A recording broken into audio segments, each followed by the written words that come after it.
And the art of the chart starts in the heart.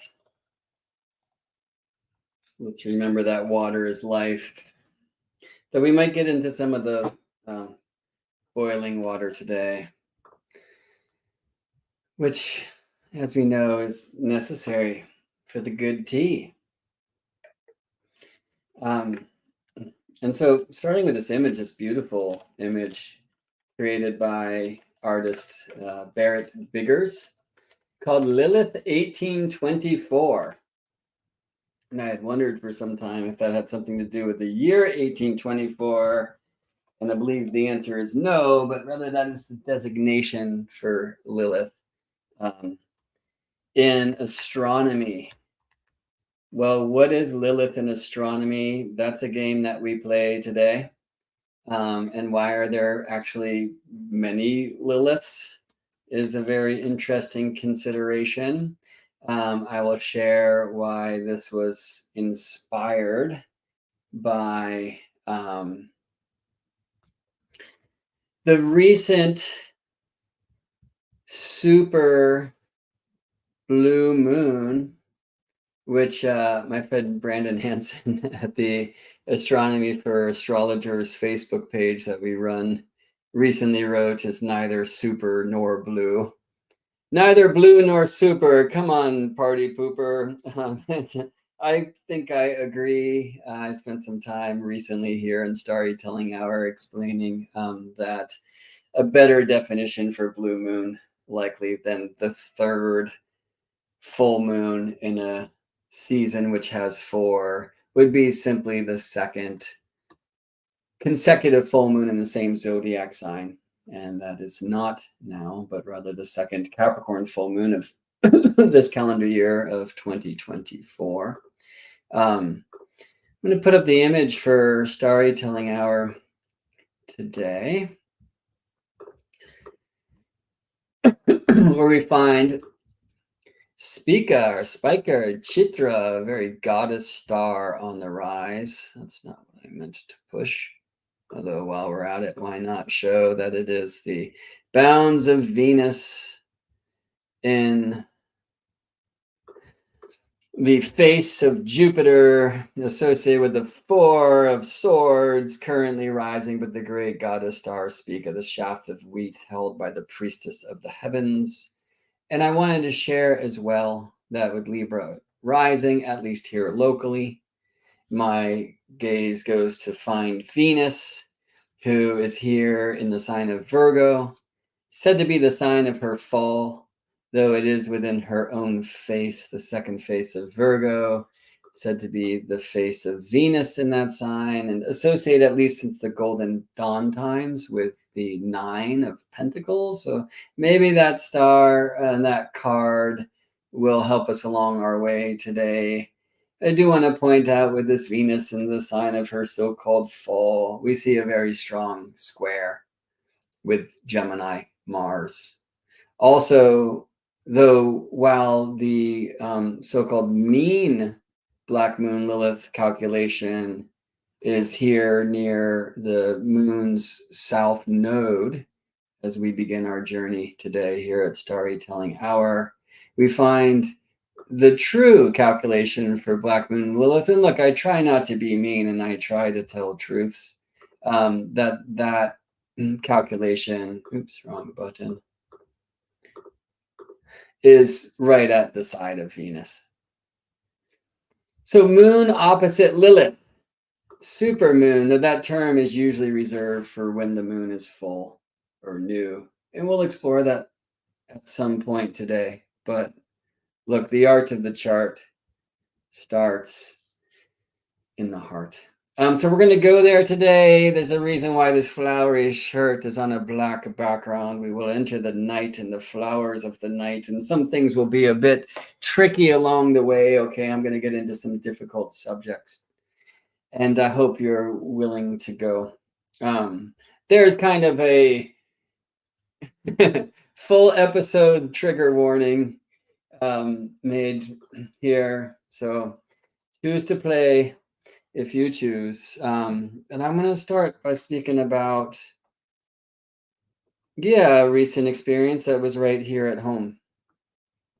So many of you know that my beloved gave birth to our daughter, Maya, on Father's Day this year. Maya now about 8 weeks old, about 2 months old. And the topic today was maybe going to be, what is a month?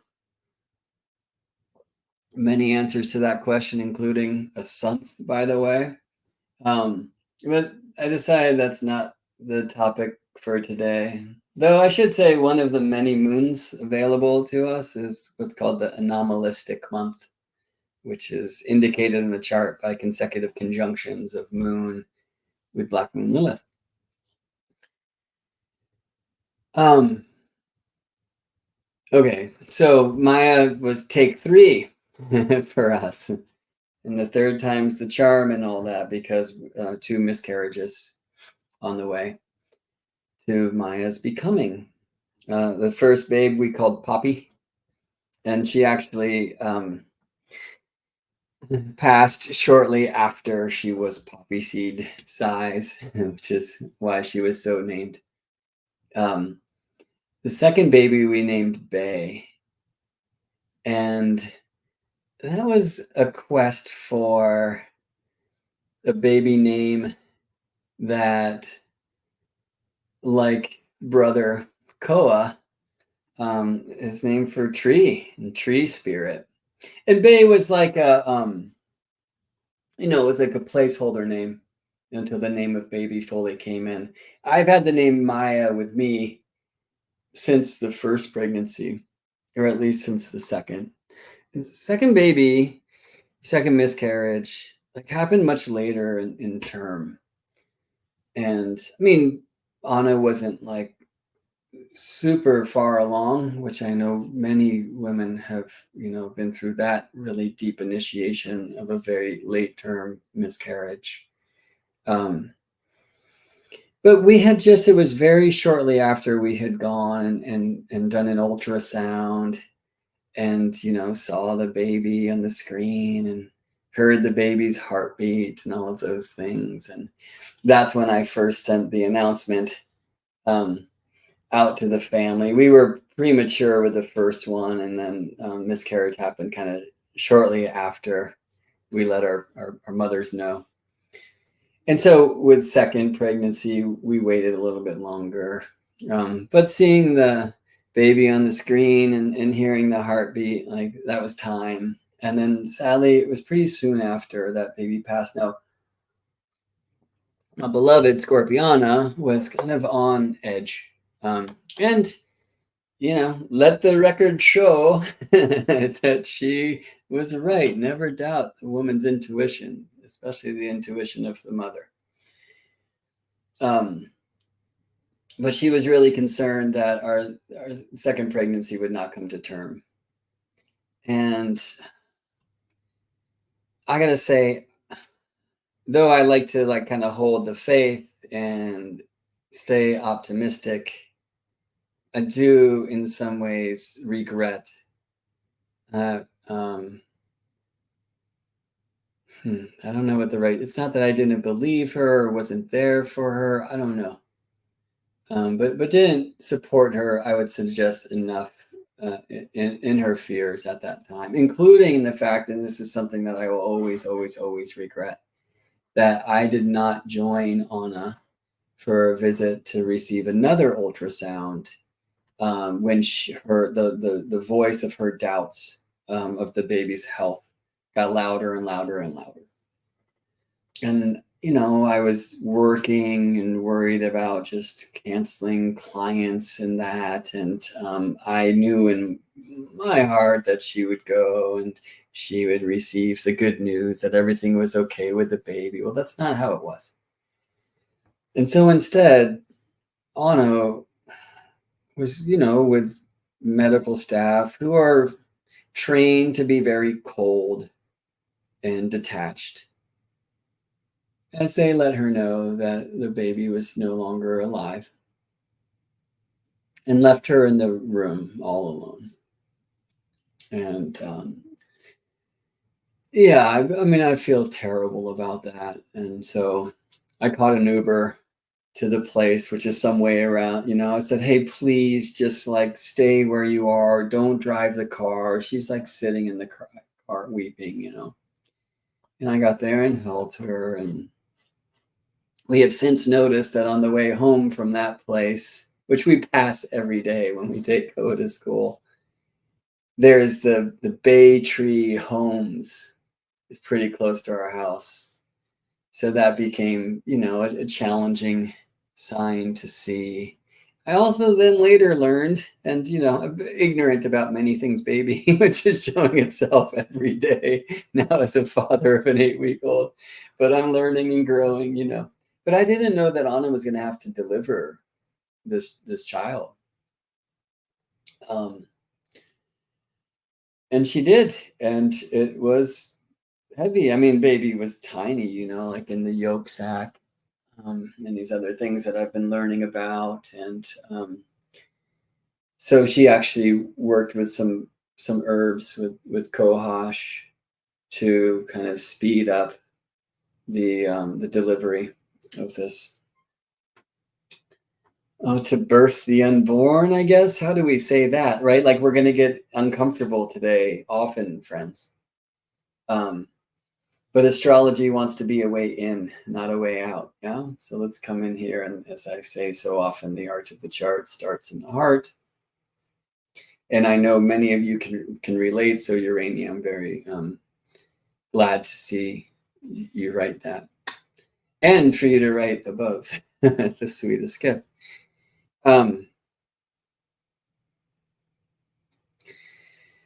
Right. So we woke up in the middle of the night.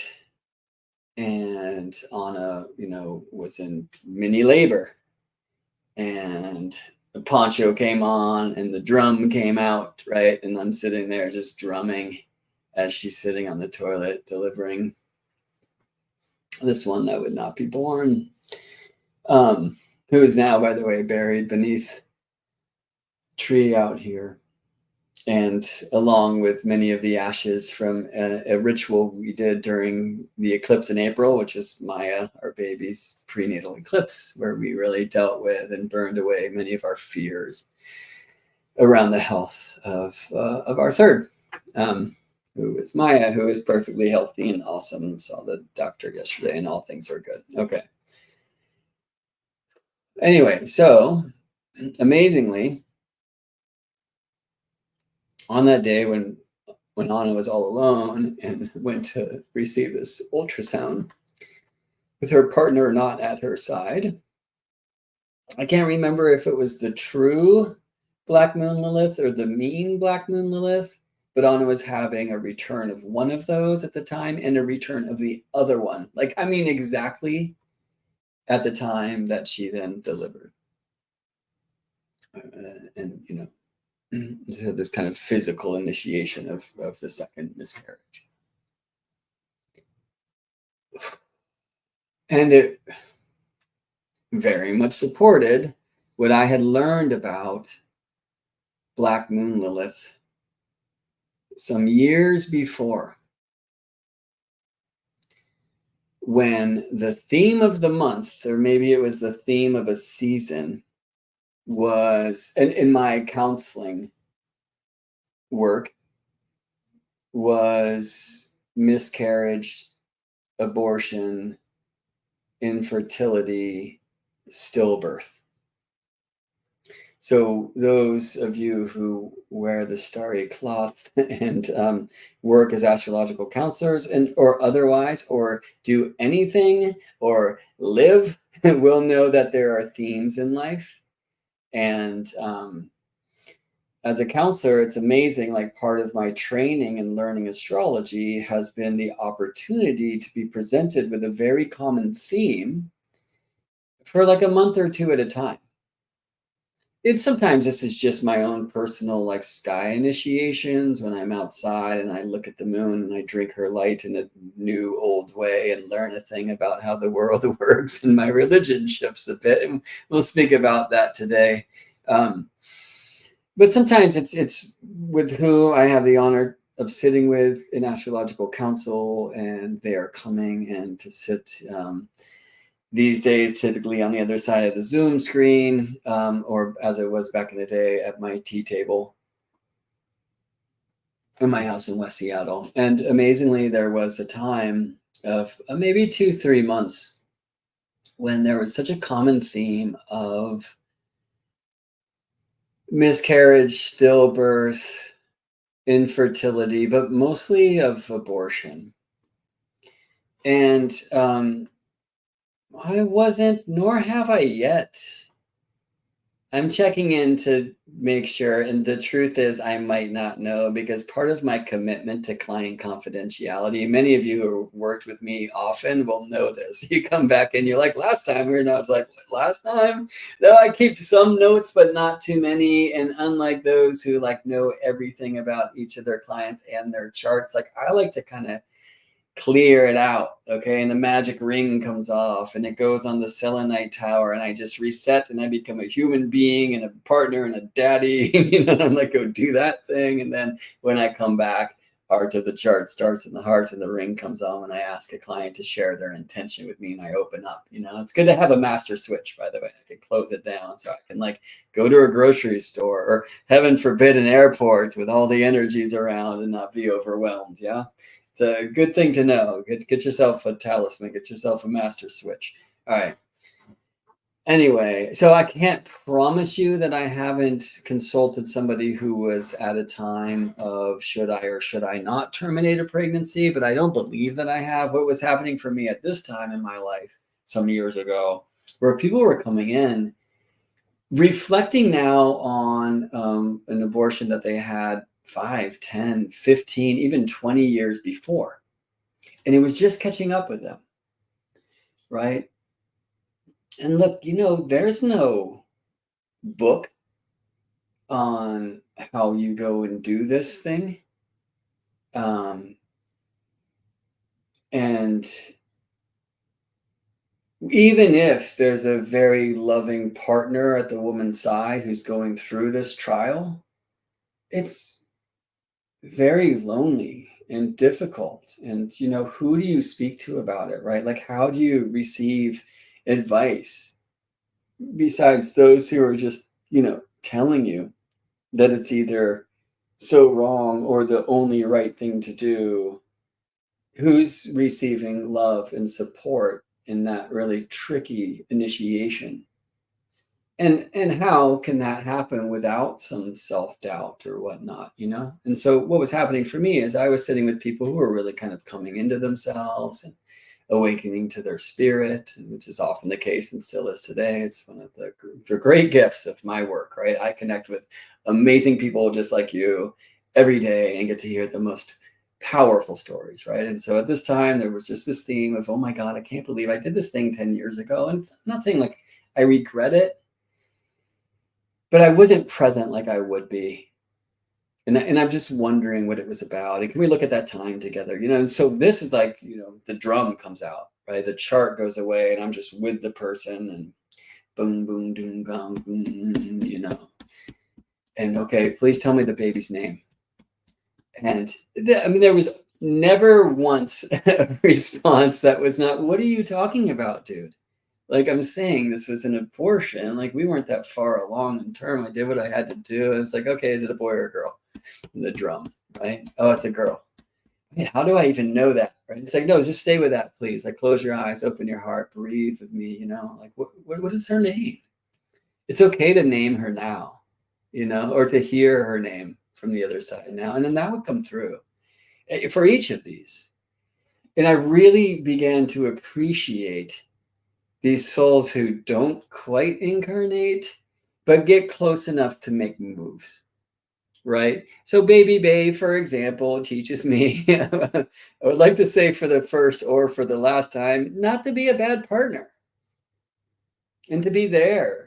And to, by the way, because I was very much resistant to the idea of having a child. Like I'm not some spring chicken over here. And you know, Anna has a son who is amazing. I'm not his father, but I've been in his life since he was 3.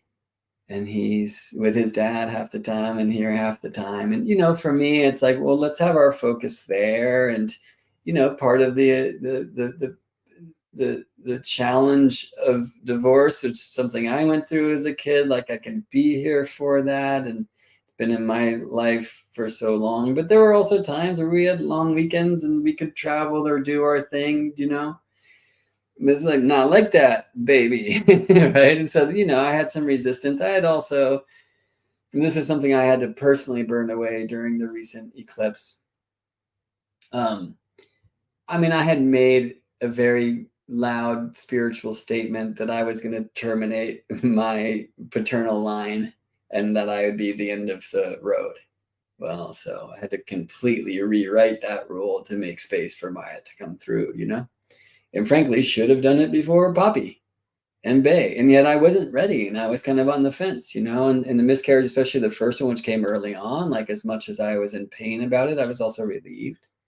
Yeah. I mean, maybe this is TMI, but why don't we just get real around here? You know, feel free to share. Right. So, yeah, after the sudden departure of baby Bay, of our second, you know, this child came close enough here. I can't speak for my beloved, for Scorpion. It was a very difficult initiation for her. It was a very difficult initiation for Koa, for her boy. We actually, by the way, just yesterday found this little book of Grandma Owl, who we're going to talk about a little bit today. You know what? It's going to be helpful if that's here, that he bought for baby Bay. I'll be right back. Hey, Ko, could you please bring me the book that you bought for baby Bay, the Grandma Owl book? It's in Maya's play space. Thanks, buddy. Yeah, I think this is it's gonna help us at some point today when shit gets really tricky. Like we're not even kind of close to it yet, folks. All right. So yeah, fill yourself with you, be in the light, smell the flowers in the darkness, hear the nightingale, because we will fly with the owls today, and perhaps the owls are not what they seem. Okay. Yeah, so this spirit, this soul came so close. We saw a picture and heard her heartbeat, and she has given me a big push. And is in that sense very much a spirit guide. Thank you, my friend. Can you close that, please? Thank you, sir. Grandma. All right, so we'll hear that who in a little bit. Love that dude. And you know, I have to wonder, this is a weird thing, and hopefully we'll never do this to Maya, but like Salvador Dali was taken to the grave of his older brother who lived for a very short time. I'm not exactly sure how many years.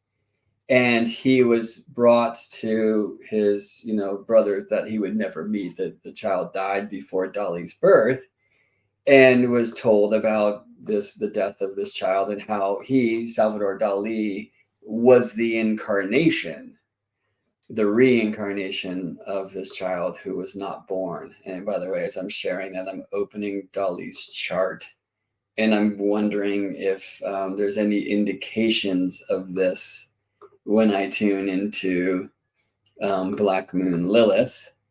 And so maybe we'll go have a peek at that in a bit. Because what is Lilith? And we're going to have a few chart examples today. I'm not going to put on his chart on the screen, but again, like when she found out that our second pregnancy was not going to lead to a baby here on Earth, and also then when she had to deliver this child who would not be born, she was having a true Black Moon Lilith return and a mean Black Moon Lilith return, respectively.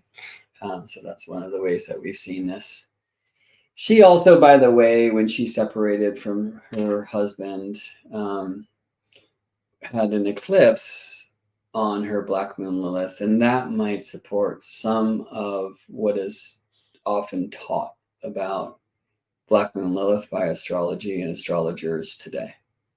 Okay, we're going to see a couple Lilith examples from some celebrities, one who has passed, one who is alive, that might support like what I've come to find about Lilith through the initiations of these months I was describing before, where I was sitting with many who had been through this abortion initiation. And we're just kind of now connecting to the spirit of this unborn one, who I feel is one of the most important guides for them. And the thing I would often speak and still do is like, these are beings who are smart enough or like powerful enough to come close enough to Earth to like make moves by shaking folks like me and to help them get better and awaken and heal and such, but aren't silly enough to get trapped in this place, right? Where the appearance of time and space, which yes, does offer the opportunity to make moves and grow, but it ain't always easy, this Earth game, is it? And it certainly isn't a game while we're in it playing. Hi.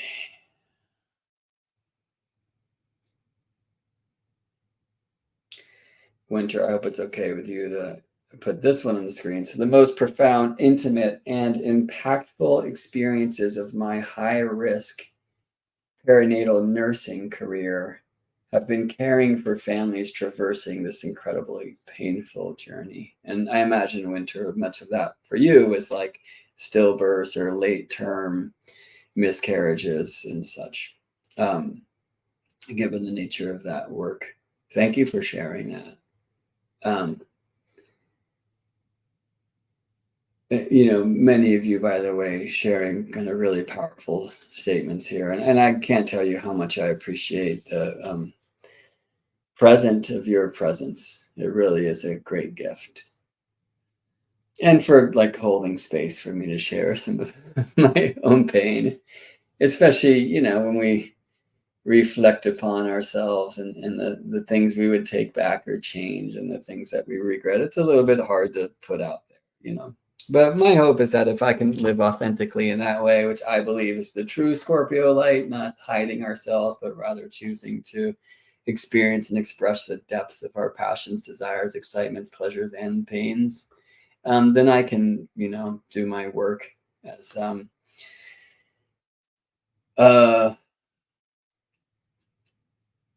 torch, right? Because when you live in your own authenticity, it helps me receive permission to do the same.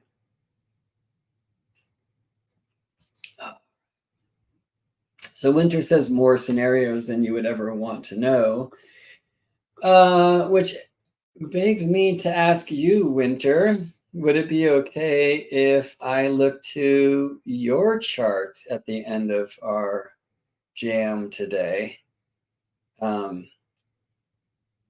see if maybe what I suspect could be seen astrologically? I have a file on you. Thank you for saying yes. Okay. I'm just opening that now. Oh. What? I'm a little bit beside myself, so let me just have a breath or three. I advise you to do the same.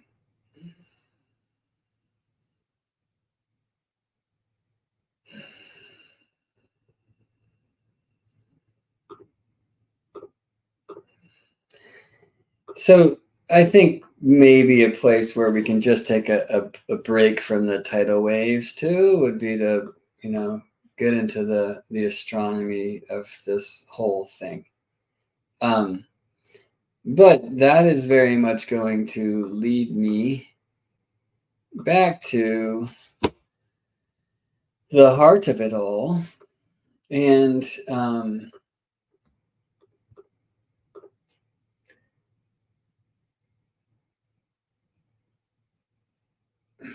to my path. All right, in this whole thing. So for me, astrology is so much more than some symbolic language alone. Astrology is the poetic breath of nature. And when we re-nature our astrology by reconnecting to the mysteries of the living sky, then we will remember the roots of the rules and the proofs of the astrological equations we use.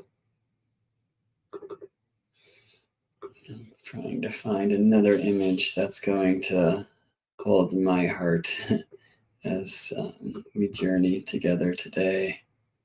So I'm so close, but pushed the wrong button. Please give me one more moment. While I do, let me just share with you that, again, it is so brilliant to have such an amazing community of like-minded hearts and minds who, like myself, have been drawn to this starry science and are having their own awakening, or I prefer to say a weirding experience, influenced and assisted by the ability to find the art of the chart that hopefully will not be some way out where we just blame, our idiosyncrasies and poor behavior on natal aspects or whatnot, but rather a way in where we can utilize this great gift of astrology to understand so much more about ourselves, so much more about community, so much more about life, and help guide us along the way. I will say for any of us who have been called to this mystical path, in each our own individual way, one of the most common themes I have seen is that almost each of these mystical folks going through their awakening, or I prefer to say a weirding, typically has been estranged from at least one parent, at least at one point in their life, and kind of had a tricky go in youth, in the home, but that helped them feel different and helped them smell the truth that the world is not what we were taught it was in church and in school, And a very, the other, I would say, most common theme that I find for the mystic is that we're all meant to go through a period of hermeticism, just you're your own, magician in the tower, right?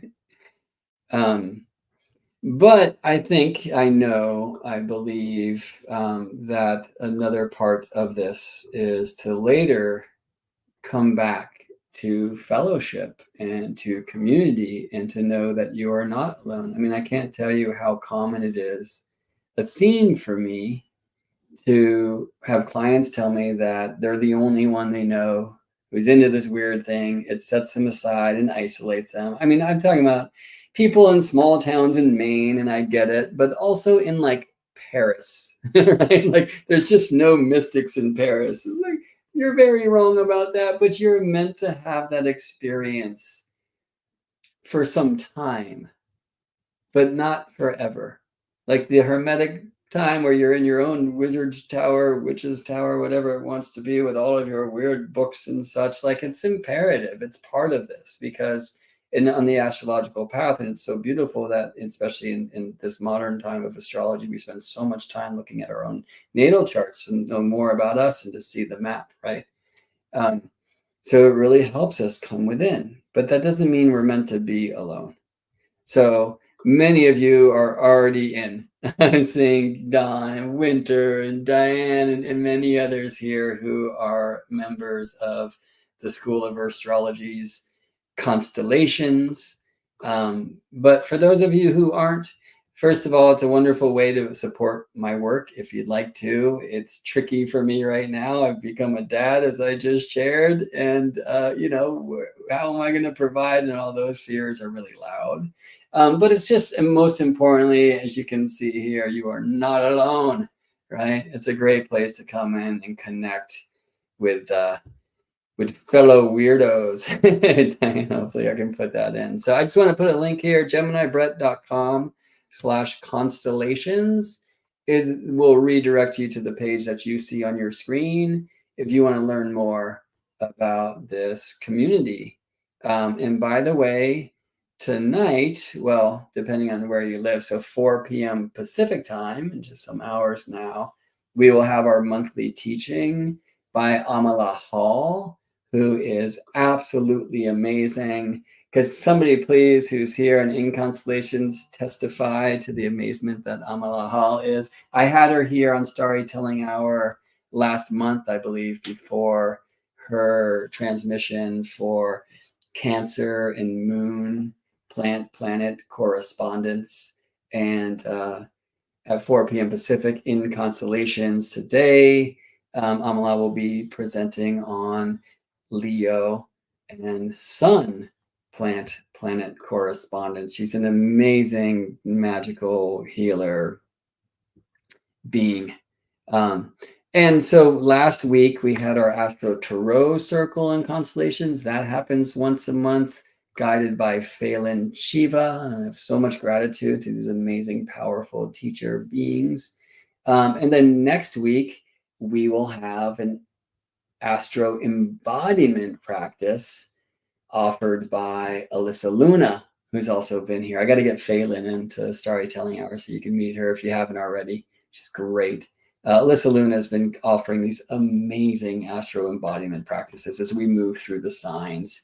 She started in the Aries month, as the constellations community did.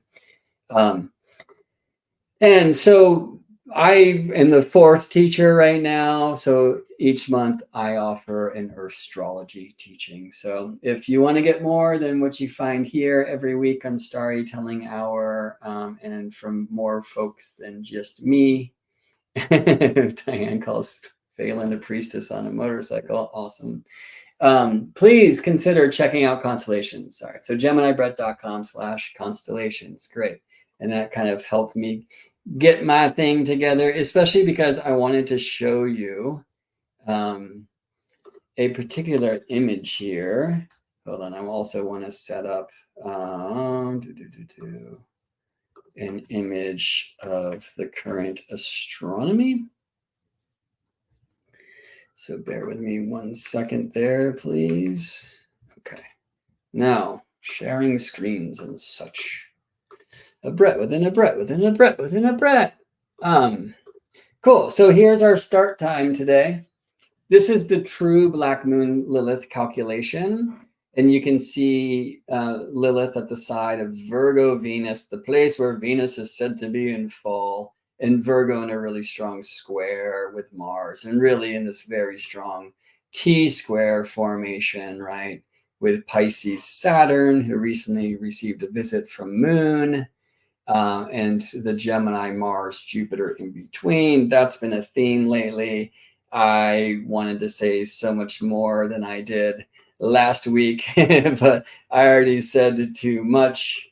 Okay, let me get a transit chart here as well, because we're going to rewind to the full moon that just recently aligned when Moon opposed Sun here at 2715 tropical Aquarius.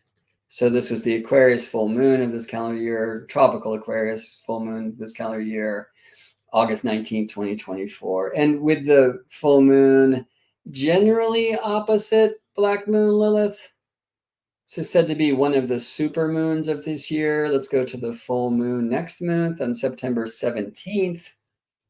This one will be much more super. Okay, so what in the heck is a super moon? Another thing I wanted to show you is this, though, you know, it's light out right now. This was 11:11 a.m. when we launched our ship today here where I live in El Sobrante Hills of Richmond, California. Speak of Chitra, Spica was very much on the rise, the shaft of wheat that the priestess of the heaven holds. And here we find the crow. And here we find the crow. This is the image I was searching for before, that I knew would kind of help hold my heart as I journey here, because these crow stars are by longitude the degrees of which Mercury was aligned to when I was born. I was born Gemini rising, and so Mercury is my steersman, my guide, and Mercury with Pluto in the sign of Libra when I was born, in the 5th house. And so this speaks to a path of creativity and led with perhaps challenges of passion and the like. And I can't say that has not been true in my go. And stories of relationship and trying to find equality despite the potential delusions in relationship that Neptune's setting might provide. This is also hopefully learning to see the light in others rather than trying to bring them to the light. It's something I try to hold in counseling session every day. But I do want to show you that when I was born, Jupiter was conjunct the true black moon Lilith.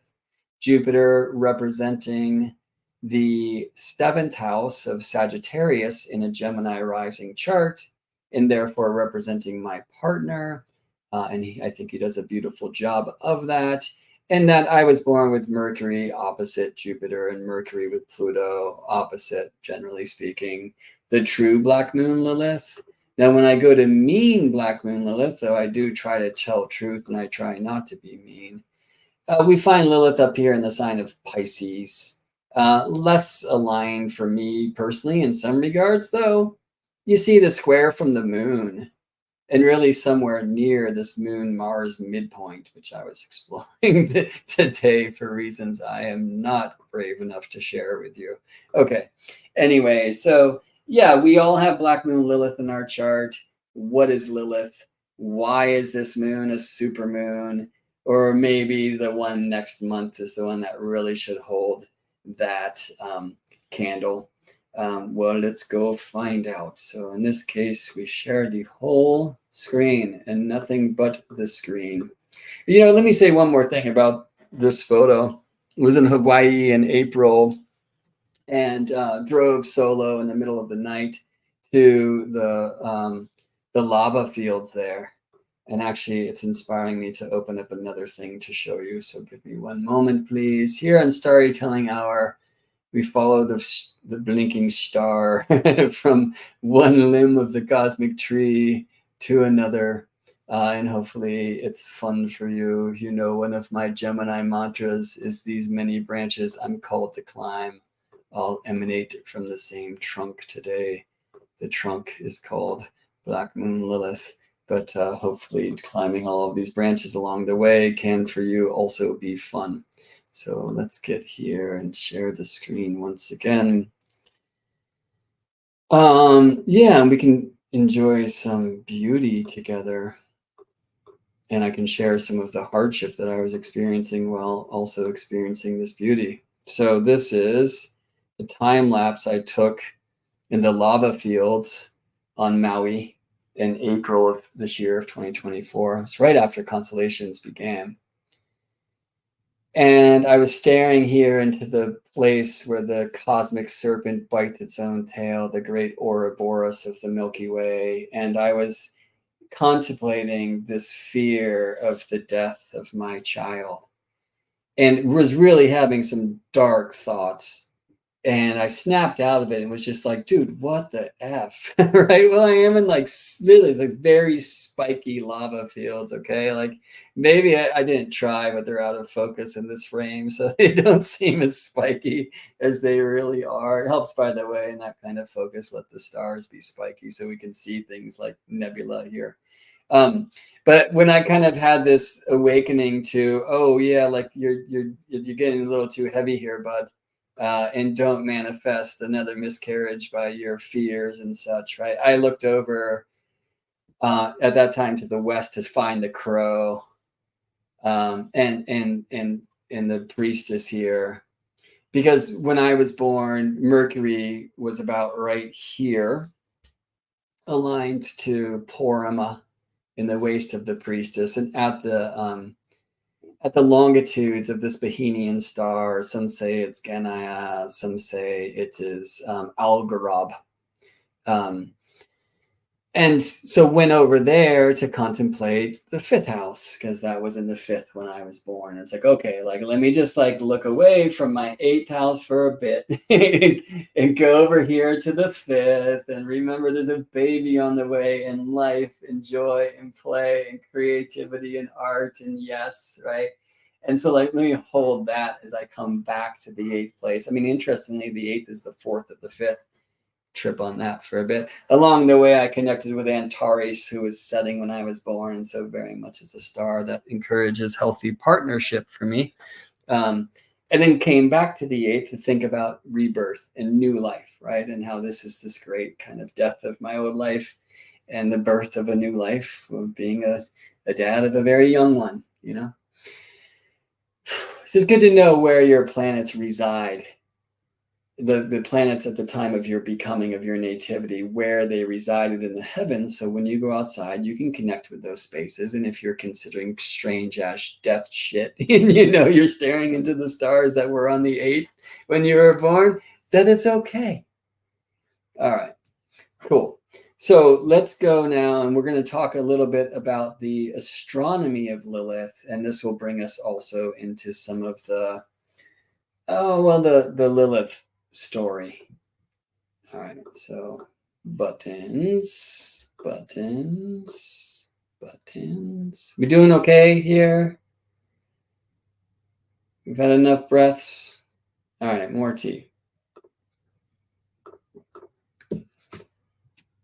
This, by the way, comes from one of my eclipse master classes that can currently be found in the membership portal for those of you who are in the Constellations membership group at the School of Astrology. And by the way, if you join today, there's literally, I don't know, at least 50 hours of stuff waiting for you. Once you join Constellations, learn these two short links, okay? One's called geminibrett.com/star people, and that gets you to the page with all of the recordings, including to the 7 hours, I think it was more actually, of Eclipse Master classes and Eclipse Cycles Master classes I taught earlier this year in eclipse season, and to the classes that Amala Hall has taught on planet correspondence and the Astro Tarot circles that Phelan Shiva has led, and the Astro embodiment practices that Alyssa Luna has offered and will continue to. Okay, so anyway, for those of you who understand something about eclipse limits, it has to do with proximity to the nodes, but it's not the nodes alone, right? So when a new moon is near enough to the nodes, which are the places where the paths of the sun and the moon intersect, we experience solar eclipse when a full moon is close enough to either the south or the north lunar node, meaning the sun is on the other one.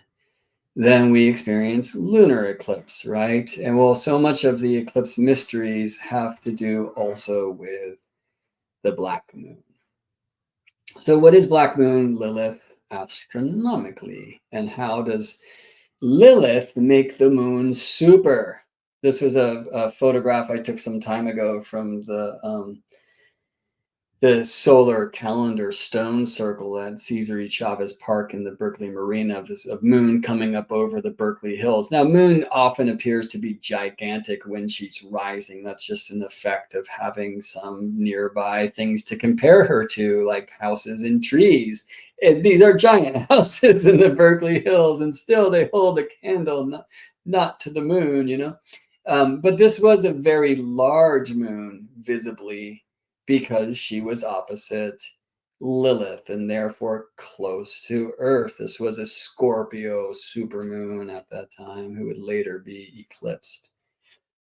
So supermoons, a fun thing about this is that term came from an astrologer, I believe Richard Knoll, and it's now the term that is favored by the astronomers today. And they probably don't know this term was coined by an astrologer, or they would of course shun it, but it was. So how fun is that? Supermoons and micromoons. So the anomalistic month is about the moon Earth ellipse. All right, this is very exaggerated, the image that you see on your screen. But the truth is, all orbits are not circular, but rather elliptical. I want to just ask, please, can you see this slide on your screen that says lunar apogee and perigee with this ellipse? I'm going to stop that and just check in with chat. Well, thanks. Sheila says, wow, great pick. In other words, you could. Great. So we're back at it. Hey, Sheila, wonderful to see you here today. And Shauna, get to see that from you too. Okay. Hey, thanks for saying that, friends. I definitely don't want to be that guy who's describing a slide you can't even see, right? So let's get back there. Da, da, da, da. Oh, buttons. All right, let me just make sure this is on the screen. Okay, so sorry, one last time. Now I'm asking you, can you see me wiggling around the slideshow on your screen? Somebody say I, A-Y-E. So I know you won't answer the question that I asked before, and then we dive back in. And pardon the interruption, please. Again, I just want to make sure I'm not describing something that you can't actually see on your screen. Thank you, Sharon. Much appreciated. You are right. Okay, cool. So this is a very exaggerated image of the moon-Earth ellipse. Now, importantly, though it's a good model for us to, in our heliocentric solar system, conceive the happenings of sun, moon, and Earth as if Earth is orbiting the sun while the moon is our satellite orbiting the Earth. The truth is, really, the moon and the Earth are doing a dance around one another, while together they orbit the sun, right? The truth there is they're also not orbiting the center of the sun, but rather their center of mass, which, because the sun is so gigantic, is pretty close to the center of the sun. Not true for Jupiter, by the way. Like, Jupiter is so massive and farther away from sun that the center of the Jupiter-Sun orbital situation is not even within the sun's body, but outside. That's called the barycenter. Now, Lilith is not about the barycenter of the moon-Earth situation. That would be like the center of their shared gravity.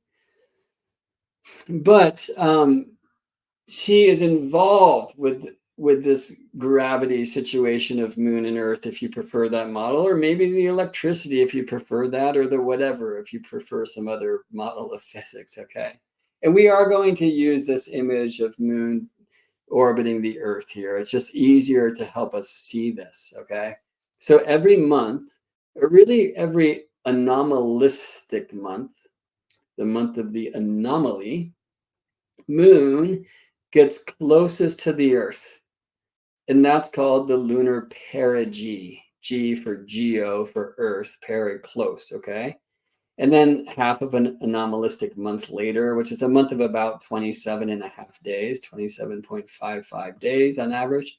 So one, by the way, that's closest to 28. The moon gets to the apogee, which means far from Earth, okay? Now, there are two centers, which aren't centers, or two foci of any ellipse, okay? Where a circle has one center, ellipses have two foci. And because the Earth is much more massive than Moon, one of the foci of their elliptical dance is within the balance of Earth. It's not at the center of the Earth, and this causes a wobbling, which I believe, and I don't know, but I believe this is what makes, along with something that the sun is doing with the two of us, Earth and Moon, this is what makes the lunar nodes retrograde through the zodiac and does all sorts of other awesome things. But one of these foci of Moon Earth love is within Earth's bounds, and the other one is this dark point in space, meaning there's nothing there. It just happens to be like one of the two foci of this ellipse, right? And this is this point that astrology has actually long called Black moon Lilith. Not dark moon Lilith, by the way. Dark moon Lilith is the idea that Earth actually has a second moon that we can just never see. There's actually ephemerides for it. This is a pretty strange thing. How can we get ephemerides for something we can't see? Well, there's some kind of gravitational anomaly happening. I don't really know how that's measured, but that's the idea of the dark moon Lilith, the Earth's second but invisible moon. There's also an asteroid in the belt between Mars and Jupiter, I believe, called Lilith 2. Some people see the star Algol as what they call the fourth Lilith, which I think personally is a bit ridiculous, but I think we'll get back to that also. I know we will. If you're willing to spend some time here with me at Storytelling Hours. But this is the true black moon Lilith, and it's been called that, I think, since the time of Cephariel, who was an English astrologer in the late 1800s, early 1900s, I believe. So it's just this point of Earth moon love. It's one of the two foci of this ellipse, again, exaggerated in this illustration. One of the foci being within Earth's bounds, but not at Earth's center. And that's because Earth is much more massive than the moon, but like not ridiculously more so. And then the other foci being here as just a dark point in space, this kind of center, if you will, of Earth moon love. Now, when we align our hearts from our location on Earth's surface to Black Moon Lilith, then we are facing the lunar apogee, the point in the moon's elliptical orbital path where moon is furthest from the Earth. And when we have our backs to Lilith, or opposite Lilith in Earth's zodiac, the zodiac is not of the sun, it's not of the stars, it is of the Earth, my friends. When we have our back to true black moon Lilith in Earth's zodiac, we are facing the lunar perigee where moon is closest to Earth. Now, when moon is closest to Earth, she appears bigger and brighter. This is when moon is opposite Lilith. That means moon is close to Earth. So big moon, bright moon, and by the way, fast moon, because moon close to orbital source, gravitational source, Earth, okay? This is an image, now they call it micromoon, the apogee moon, when the moon is far from Earth, okay? And that's moon conjunct black moon Lilith. Here's some distances in kilometers and miles. That moon at perigee, only 224,000 miles from the Earth, where moon at apogee, like 251,500 miles from Earth, right? It's a pretty significant distance. On average, the moon is, 111 moons from Earth, moon diameters from Earth. I think I show that here. Maybe not. Yeah. On average, the moon is 111 moon diameters away. The diameter of the moon, by the way, 2,160 miles, just like there's 2,160 years in an astrological age, according to some precessional frameworks. The furthest the moon gets, when every animalistic month, when the moon is far from Earth, is about 117 moon diameters away. And the close moon about 104 moon diameters away. And a fun one to know in this mix is 108. The moon's radius is 1080 miles.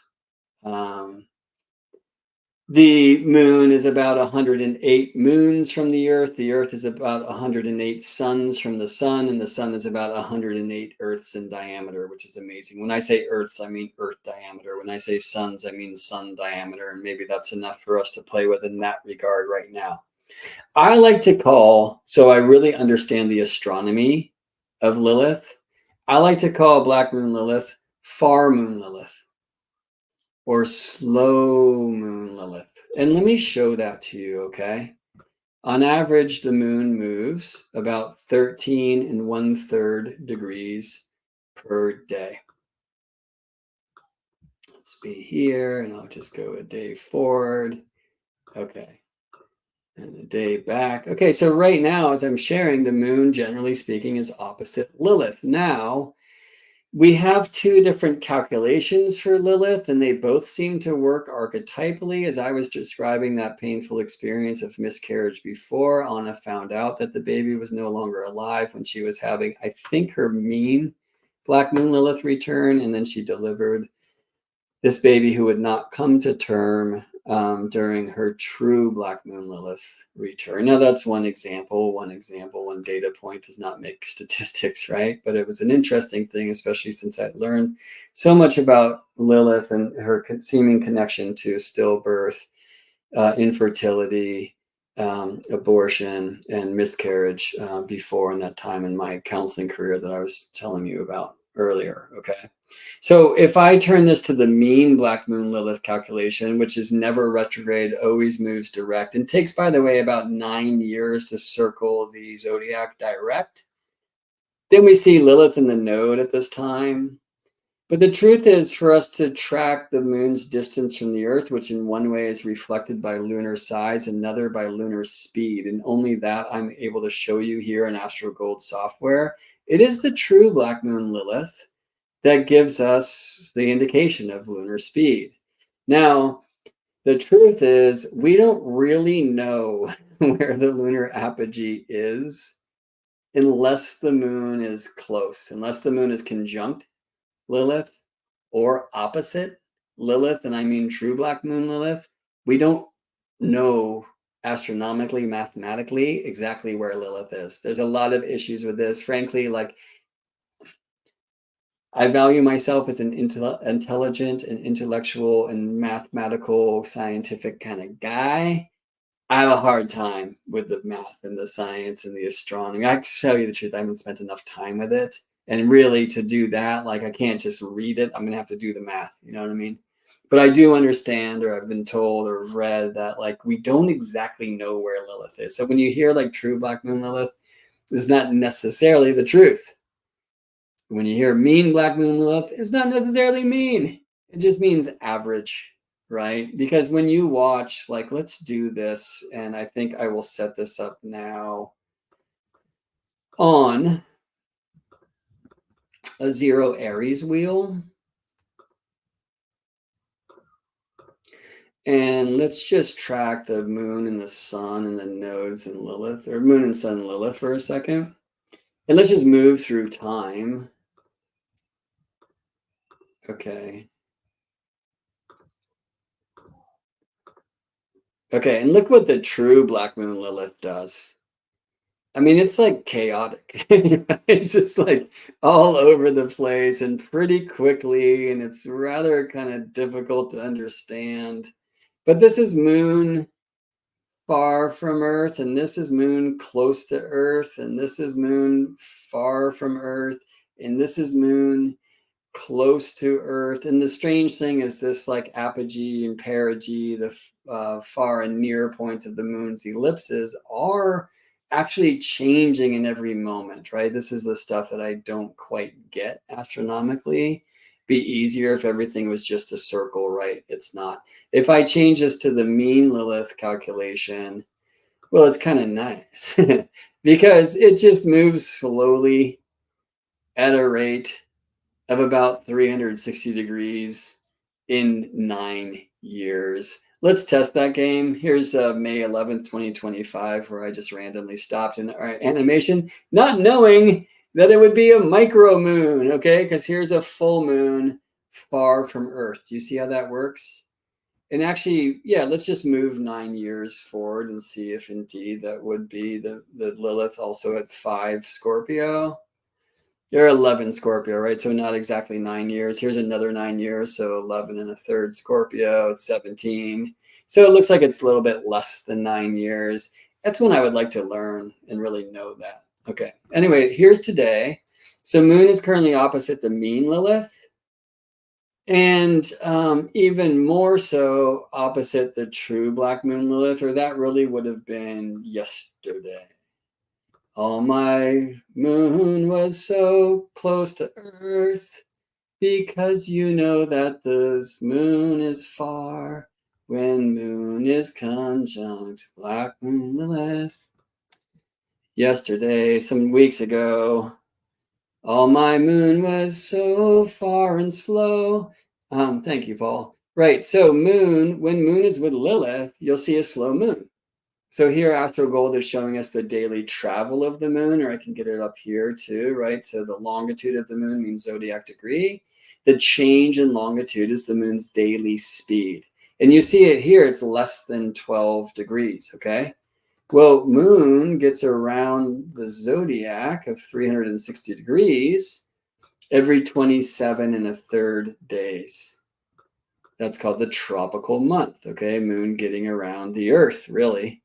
All right, and 360 degrees divided by those 27.321 days is 13.18, okay? Well, that 0.18 is like 11 minutes, arc minutes. I mean, I prefer to just think of it as 20 and say it's 13 and 1/3 degrees each day. And it helps us connect that 13ness, that kind of goddess energy to moon. Okay, so it's one of the reasons why 13 and the goddess, it's alive in the Venus star too. It's alive in Phi or Phi, the golden number, which is in you in all sorts of places. And let's not go too far on that limb because we'll never get back. All right. Those limbs. Cool. So when moon is with Lilith, slow moon, far moon. And we can see it in the moon's speed. At this time, moon is actually slower than 12 degrees per day. All right. And then when moon is opposite Lilith, like yesterday, the moon is so far from sun because the moon is close to Earth, right? So when the moon is close to Earth, which is the center of a Earth-centric chart, right? When moon is opposite Lilith, that means moon is close to Earth. And so this is fast moon. You see 15 degrees per day, right? Moon can get up to almost 16 degrees per day in some of these anomalistic months. So the interesting thing too is like the distance of the moon when maximum distance from Earth, that is moon conjunct true black moon Lilith, is different from one anomalistic month to the next. Riddle me that. And it is a great riddle. And, how would we have known this in ancient times? So many systems of lunar mansions, like nakshatra traditions, will have 27 lunar mansions. Why? Because the moon takes about 27 days to get through the zodiac. Some have 28, but the 28th is small because the moon takes 27 and about 1/3 days to get around the Earth, right? Or sidereal to get through the stars. They're very close, the sidereal month, the star month, and the tropical month, the moon around the Earth. I mean, like thousands of a day apart. They're different because of precession, by the way. All right, now we're getting a little too astronomical. So let's just bring it back to a more simple image here. Moon conjunct Lilith means far moon Lilith. Moon opposite Lilith means close moon, okay? So moon opposite Lilith, lunar perigee, close, big, bright, fast. Okay. Moon conjunct Lilith, moon at apogee, far from Earth. Moon far, small, literally slow. So how would the ancients have known? Because they can track lunar speed. They know the distance between stars, right? So the nakshatra is about 13 and 1/3 degrees in arc length, because that's the 27th of the circle, right? Well, sometimes the moon takes 1 day to get through if she's moving exactly average speed, but she doesn't. She moves average speed twice a month. Yeah, sometimes slow. and then would take more than a day to get through one of these lunar mansions, sometimes fast, and then would take less than 1 day to get through a lunar mansion. Do you feeling that? So fast moon, slow moon. What does it mean? Well, it really depends on what you feel the moon is. But wait, we're not just looking at moon. We're talking about the moon's distance from Earth. We're talking about the moon's dance with Earth. So if you really want to have a cosmology for Lilith, you need a cosmology for moon and for Earth. Okay. Well, very few astrologers actually consider the planet Earth. What the fuck? Pardon me. Sorry, Maya. I'm trying. I would suggest that of the many amazing beings in our solar system, Earth is the most important of these for you and me. What is Earth? And considering what Earth might be when you're looking from Mars versus looking from Jupiter, etc., that's an interesting thing. But what about the ground beneath your feet? Why do we come here? How do we get here, etc.? All astrologies have a great focus on moon. Well, not in the newspaper, that's simply sun sign. Not Neil deGrasse Tyson's astrology that he loves to clown. All he knows about is sun sign. This guy doesn't even know what he should be ridiculing. That's what I think is so hilarious. But so here we are. Please add some moon keywords to chat, friends. What is the moon in your astrology? Zoe, I'm just seeing your question over here on Instagram. Cool question. What orb do you use for the opposition to determine a supermoon? Well, so generally speaking, astronomy will teach we have 1 or 2 supermoons each year, and typically they're reserving that terminology for a full moon at the perigee, right? And so that would look like, I mean, the more precise moon is opposite to Lilith, the more super she would be. The faster she is, the larger she appears. As you are adding some of these moon keywords to the thread, I want to share with you an experience that I had with the moon the other day. I have been co-teaching a cosmology class and navigating the night sky class with my first teacher, Daniel Chamario, at his Turning of the Ages Mystery School. Go check it out if you'd like. And I've been out, like, not wanting to do this only with slides and astronomy softwares, but like with the best I can do of giving somebody as we're next to each other under the same sky experience, and that means with my camera. So the last couple of weeks since the moon was new, I've been following the moon through the stars, watching her smile grow from new to full O, right? And the other night I was out, it was actually 5 in the morning. I was an all-nighter working on video editing. It's not great, especially when I'm already exhausted. It's a dad of a young one. But anyway, I was right out here in the backyard, and I'm looking at the moon, and the moon was in late degrees of tropical Aquarius, and that means at the sea goat's tail. And I was very excited to show students who would watch this video later the moon at Deneb el-Jedi. You know, Deneb means tail, el-Jedi means goat. This is the tail of the goat. It's a very powerful star, one of the Bohemian stars, one of the magical stars of Hermes from that Renaissance magic tradition. The thing is, I couldn't see that star at all because the moon was so amazingly bright. And it's maybe pushing me to consider how I've been defining or delineating Black Moon Lilith cosmologically.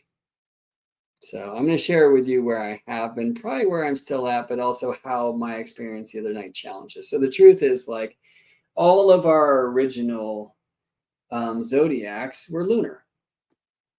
Now, you wouldn't know that these days because you came up in your newspaper column believing that to be a horoscope, right? And it's just all about the sun sign, because typically folks at least know the day in which they were born, unless the sun was at a zodiac cusp. You can get your sign, right? People get angry at me for calling myself Gemini Brett because I am a Scorpio. And you can see with my little quote fingers there that I don't love that language. And by the way, if we used it back in the day, we would probably say you are a whatever your horoscope is. And the horoscope is not a newspaper column. It's not even the entire chart. It is your ascendant horoscopos, the hour marker. And mine is Gemini. I was also born at night. So it is not the sun, but the moon. That is my sect light. I'm of the nighttime religion. Nighttime is the right time. Here's to that. So Gemini breath. All right. Anyway, where were we? It's really only the sun, however, in the chart that can help me see what time of the year you were born and what time of the day you were born. Sun in the sign, year, sun in the house, day. That being said, how could I tell what stars the sun is aligned to? I mean, I will go blind trying, right? You can never see the so-called fixed stars or constellations of the zodiac that currently host the travel of the light. We watch the moon swim through the stars at night. And this is why, of course, in experiential astrology, which I'm trying to bring back, and at least in my own life, and what astrology used to be, and certainly how it originated, right? Following the moon. And so like signs of the moon and lunar mansion traditions, these are older than sun signs. Okay. So this experience I had the other night, like I'm often telling students to remember how ridiculous it is to think that we can see the stars that the sun is aligned to. There's ways that we learn to play, including, by the way, like if you see a perfectly square moon, let's say I see a waxing half moon at Spica. Well, Spica is 24 degrees tropical Libra in our day and age. And if the moon's perfectly half, that means she's 90 degrees away from the sun. That means the sun's at 24 degrees tropical Cancer. Bam, right? This is one of the many ways that the moonlight can deliver sunlight to Earth and even tell me where the sun is, though I can never see through his flames. And this all leads to my own personal cosmology of what the sun is, what the moon is. And this experience I had the other day, like I often teach this too, right? Like if you're going to get away from your light pollution and go to Arizona or Hawaii to really see the sky, don't go at full moon time. Like I was booked to do this retreat for a dark sky retreat. It's full moon. What are you doing? Like, I mean, full moons are beautiful. I love them, right? But we bring people away from the cities to go see the Milky Way. You can't do that at full moon time, dude. Sun, because the moon is most like the sun. And a full moon will eat the sky. And oh my God, did I see that the other night? Ridiculous. Why? Because the moon was big, close, bright. Let me put this slide on the screen again, and this one coming from the wonderful website called, where is that thing? Time and Date. Their sun and moon calendars are awesome.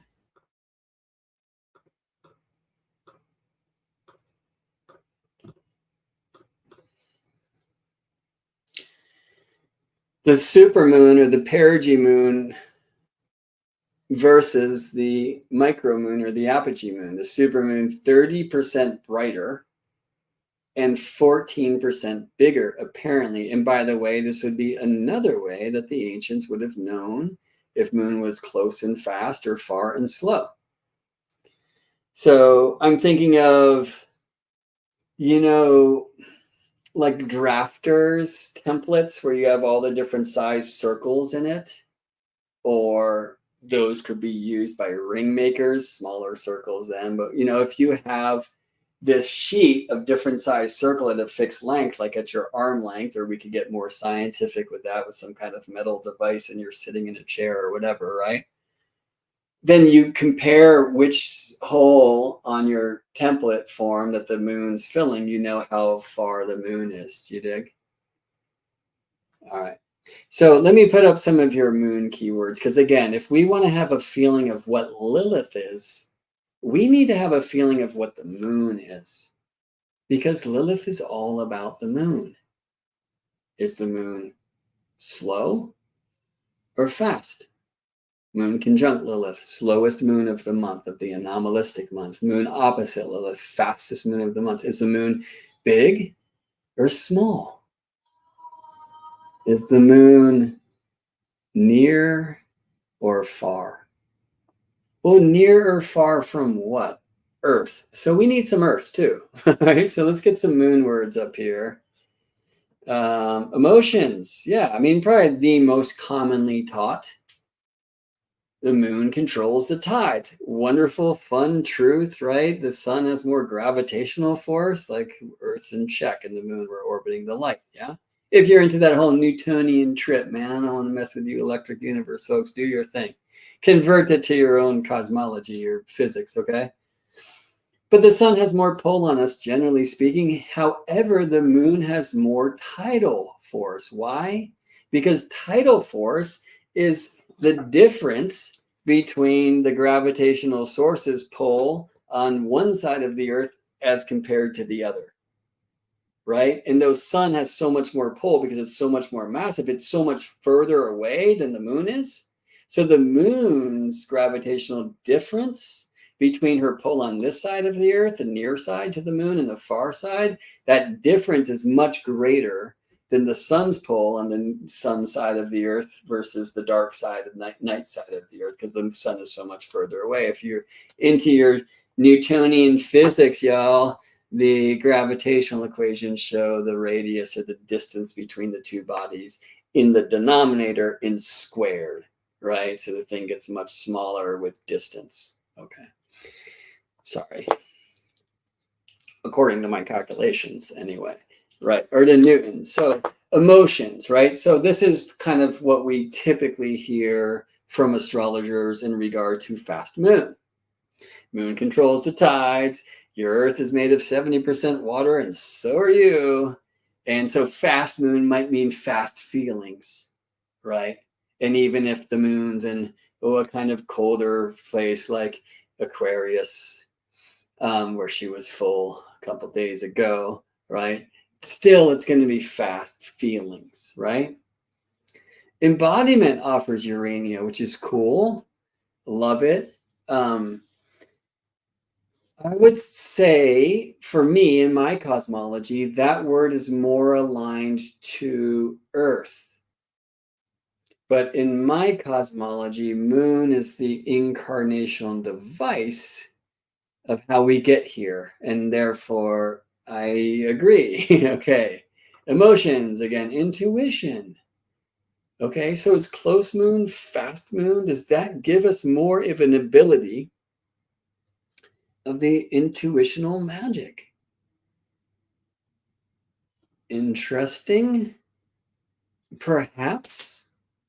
Okay, so who was born with moon opposite Lilith? And by the way, like I was encouraged by my first teacher not to put Lilith on a chart. While they do use Chiron, that school's also about we have enough points already out to Pluto and Chiron. They're starting to play with Vesta and even Ceres some. But all these asteroids and stuff, you know, like to be a little bit more specific, many traditional astrologers, of course, would stop at Saturn. Now, I have a feeling that in the tradition, and from what I understand in the Chinese astrology, there is some of this, the size of the moon, the speed of the moon would be a big deal. And this is why I started putting Lilith in the chart in the first place, even though I was told not to. I never really listened to my teachers. If I did, I would never learn the truth of astrology because they told me it was bullshit, at least the teachers in my young science class, right? But Lilith tells me more about the moon. Yeah, like the moon is sometimes fast and sometimes slow, which means sometimes close and sometimes far. I really wanted to say that in reverse because I like to rhyme, you know? So yeah, right, Urania. What about Earth? So I like the Earth reference, right? Is the Earth about embodiments? Is the Earth the place of self? What is this place? Why are we here, right? Like that is the big question. And so that's going to bring me to my religion? Nurture, right? Moon, Mama Moon. And some people would prefer not to, like, project planetary gender and teach this to the kids. And maybe even more so with, like, why are you calling Saturn a dude? Than me outside with my baby Maya being like, Maya, this was just literally this morning, Mama Moon. Right? I took her to the ocean, Mama Ocean, right? And hey, I'm all right with it. Hopefully you are too. It helps me connect to these amazing beings that are beyond gender, I'm sure. But I know Moon is Mama Moon, right? And she's said to be the queen of midwives and the like, right? Well, if she is the queen of fertility, which is, I don't think, a keyword we saw yet, well, then she would also be the queen of the opposite thing. So, and this is an interesting kind of connection to the law of polarity. We'll teach that Saturn is about boundaries and Neptune is about boundarylessness. Or Saturn in Pisces might have us kind of tickle that riddle a little bit. How do you do the boundaries of the boundarylessness? Well, if Saturn is about boundaries, then Saturn is also about boundarylessness. Says the rule of polarity. Is that true? I don't want to tell you, but I think it's an interesting thing to consider.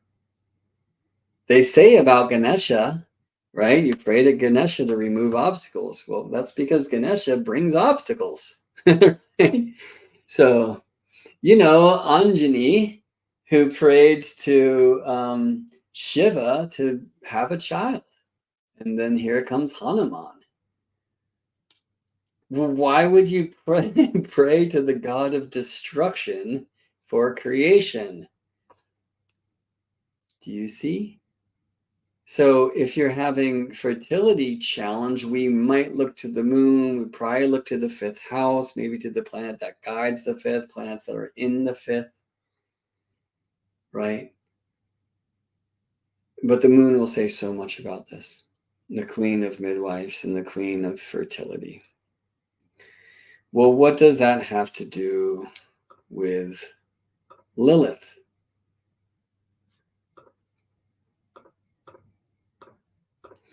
And my suggestion is that if you want to understand Lilith astronomically and therefore astrologically, because again, astrology is so much more than some symbolic language alone. Astrology is the poetic breath of nature. Renature your astrology, reconnect to the living sky. If you want to understand what true Black Moon Lilith is, or mean Black Moon Lilith is, you must have a cosmology that says something not only about moon, but also earth. And by the way, from one full moon to the next, right? A perigee moon is close to the earth and also closer to the sun. That's an interesting thing to consider.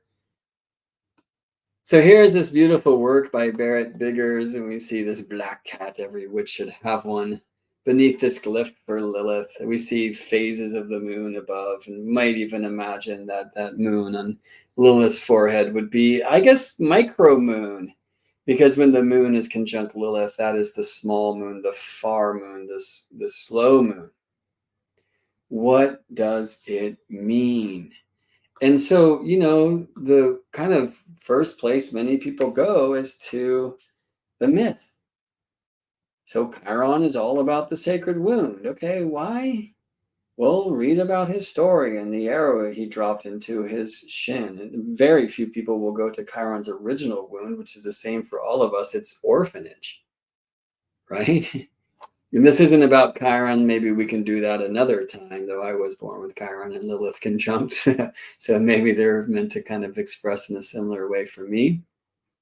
But, we're all centaurs. We're all half horse or half animal and half whatever the other thing is, right? The women of earth and the men of heaven coming together, right? Is that just some patriarchal gender garbage that I just spoke? Be careful. I told you there's, trigger warning for the whole episode. Right? So Chiron speaks about not only the wound that is found, the medicine found through exploring our own personal wound, but that wound of the truth that we are here and we forgot what we really are.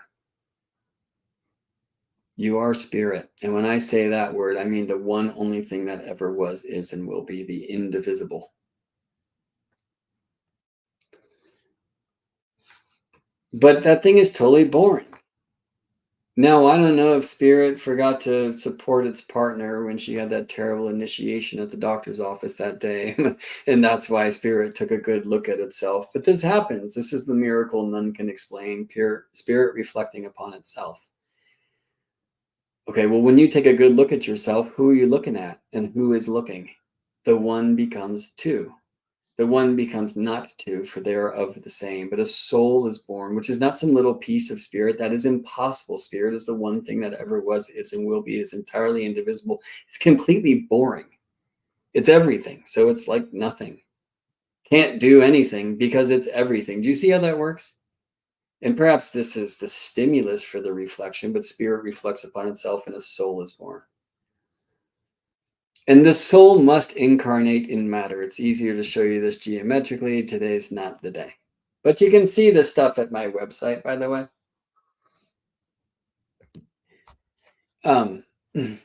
So spirit reflects through soul into matter. Why? Because here, incarnated as self, in the place with the appearance of time and space, we can make moves. We can grow. That's what you're here to do. Earth School, it is the game of growth. You grow through what you go through. And as you grow, God grows. Or call it goddess, universe, monad, the one. I don't care, right? For me, this is the moon's role. She reflects the one light, which is the sun, okay? The sun's not in Leo. The sun's not moving from Leo to Virgo. Earth, it's moving the sun from Earth Leo to Earth Virgo. When we watch the sun move through the signs, we are experiencing Earth's orbit. When we watch the sun move through the houses, we are experiencing Earth's spin. Okay, that's an important truth. But the sun is the one light that will blind you.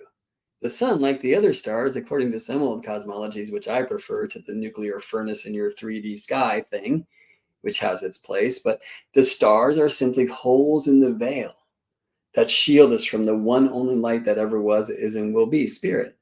Because if you saw it, you would know you are it, and the gig is up. And the gig is good. Because you are a soul, a perfect and beautiful reflection of spirit, a unique reflection. You see, the moon will never reflect the sun the same way twice. Spirit reflected through soul into matter, into the place with the appearance of time and space, the cross that you are nailed to, so you can make moves, so you can grow, because as you grow, spirit grows. And by the way, what was rising when you rose, the ascendant, will teach you about where you are growing and how to get there. It's tale for another time. Now, the moon also gives you this other great offering. She gives you the juice that you drink so you can forget what you truly are. But by the way, as you look through these holes in the veil, and the sun is the big one because it's the one that we're closest to, you get some clues, each in their own way, reminding you of what you truly are. Don't remember, because you've got a job to do here. You're here to grow, and as you grow, the all does. So spirit can never grow because it's everything. It's therefore kind of like a boring nothing, and yet it will never stop doing so because of miracles like you. Spirit reflected through the soul of the moon here to earth.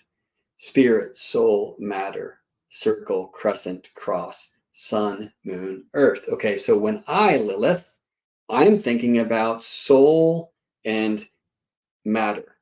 I'm thinking about soul as a unique reflection of the one spiritual light that will never repeat, your individual soul, here to grow in this place of matter. I'm thinking of soul and self, higher self, self. So what is it when a soul is far from earth? Moon conjunct Lilith. Is this a soul that's less interested in incarnating, in embodiment? Is it a soul that's away from the garden? So let's get biblical, shall we?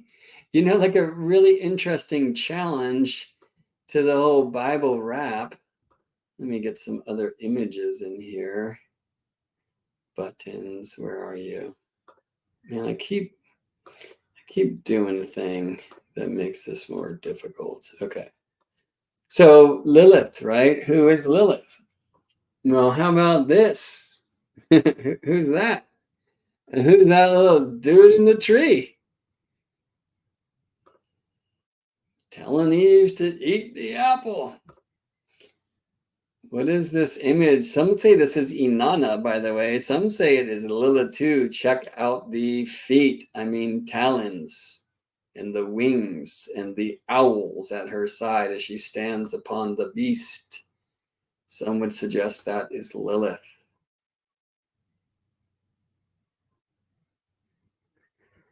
So what is Lilith? Well, it seems to go back to the Mesopotamian, maybe Sumerian, Babylonian, that describes this screech owl demon of the night. And the stories were pretty heavy. Word to the mother. And in the beginning was the word. No, it was the mother. Anyway, right, it is a pretty heavy thing, this kind of screech owl succubus who might fly into the dark room where a man slept and take his seed through some kind of erotic dream and then give birth to another demon, a lesser spirit. Heavy.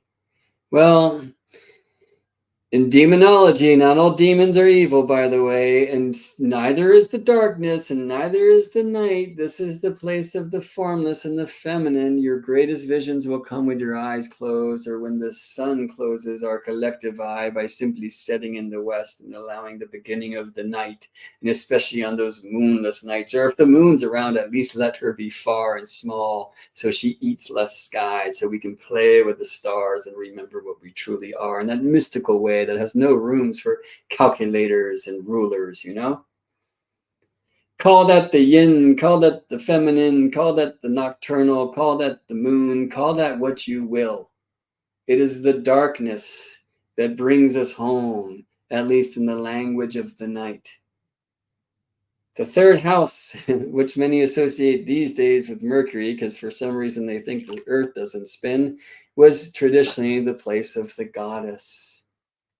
Think about this, the sun moves through the third in the middle of the night. So if this is communication, who are we communicating with and how? This is the language of the dreams, yes? That intuition that we heard about before. And Lilith is a place that helps us return to the unindividuated, not necessarily soulless, but in a way selfless, helping us connect to the spirit. For me, Lilith offers a portal when the moon gets far from Earth, where we can step away from this garden of our incarnation. And she, as a point in the chart, is a welcoming to come back to that. Now, many, as you know, believe that Lilith is simply a place of, you know, the dark feminine, or the place of the kind of return of the power of the feminine. And that's beautiful and certainly purposeful for many. And be there if you will. And we're going to look at a chart together today for a reason that works with my own cosmology, but actually can work with a very different cosmology too, of the necessary kind of rising of feminine power, right? To break away from patriarchal abuse and such. If that's the Lilith that best guides your light, be there. Yeah? I'm not here to teach you my astrology. I'm here to further remind you to remember yours. But what can I do but share my own? And by the way, I reserve the right for my cosmology to completely change once again.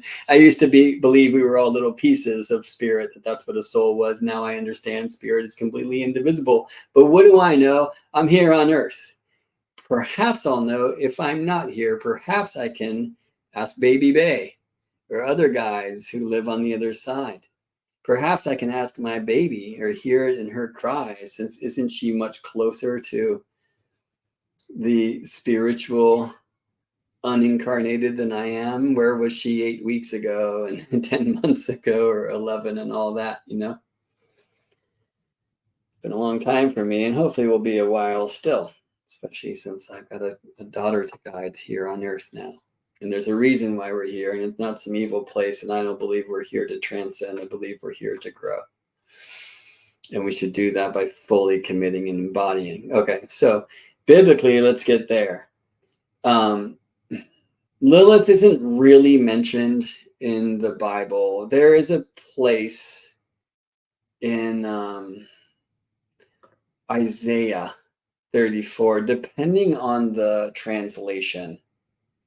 Thorns shall grow up in its places, nettles and briars in its strongholds. It shall be a home of jackals, an abode of ostriches.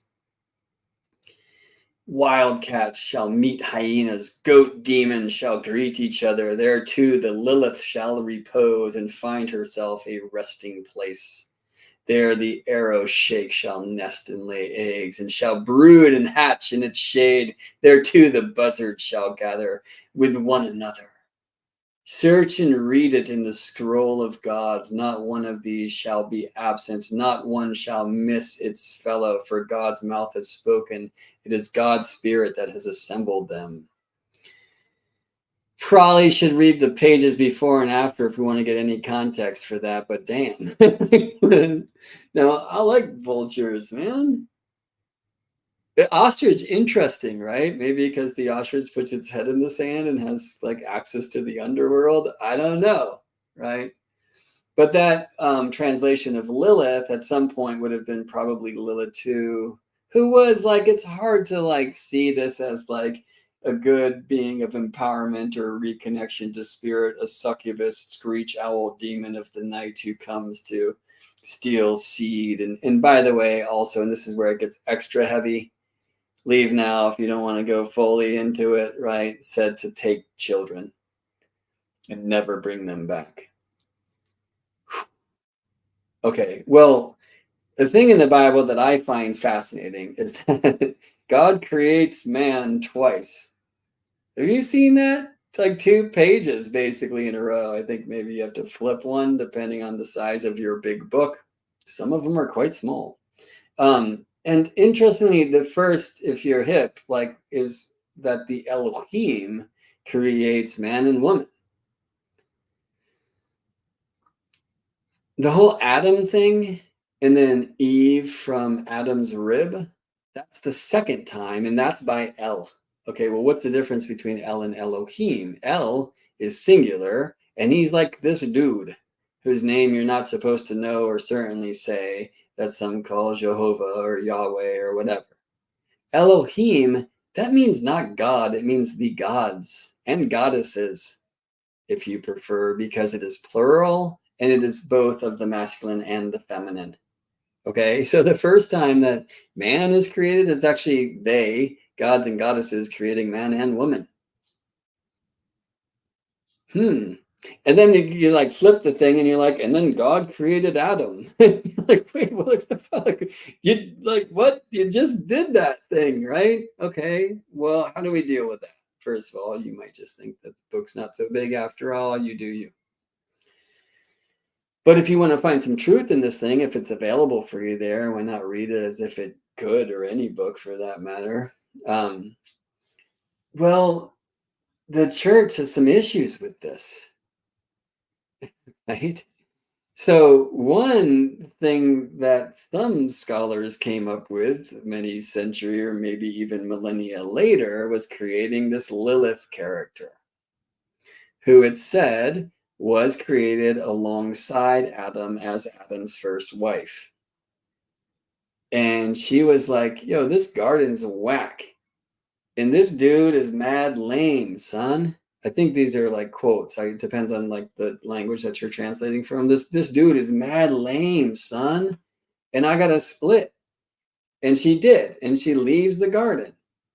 So in one of these texts that came from from a Kabbalistic tradition that many would not necessarily see as at like the heart of Kabbalah, but anyway. Lilith is described as this one who steps away from her responsibility. She does not want to lie underneath Adam, and she leaves the garden. Now, by the way, many utilize that line, I won't lie underneath him, as like the principal focus of Lilith to describe like the empowerment of the feminine coming back out of this nonsense of patriarchy. And again, you do you, if that's the thing that fuels you, good.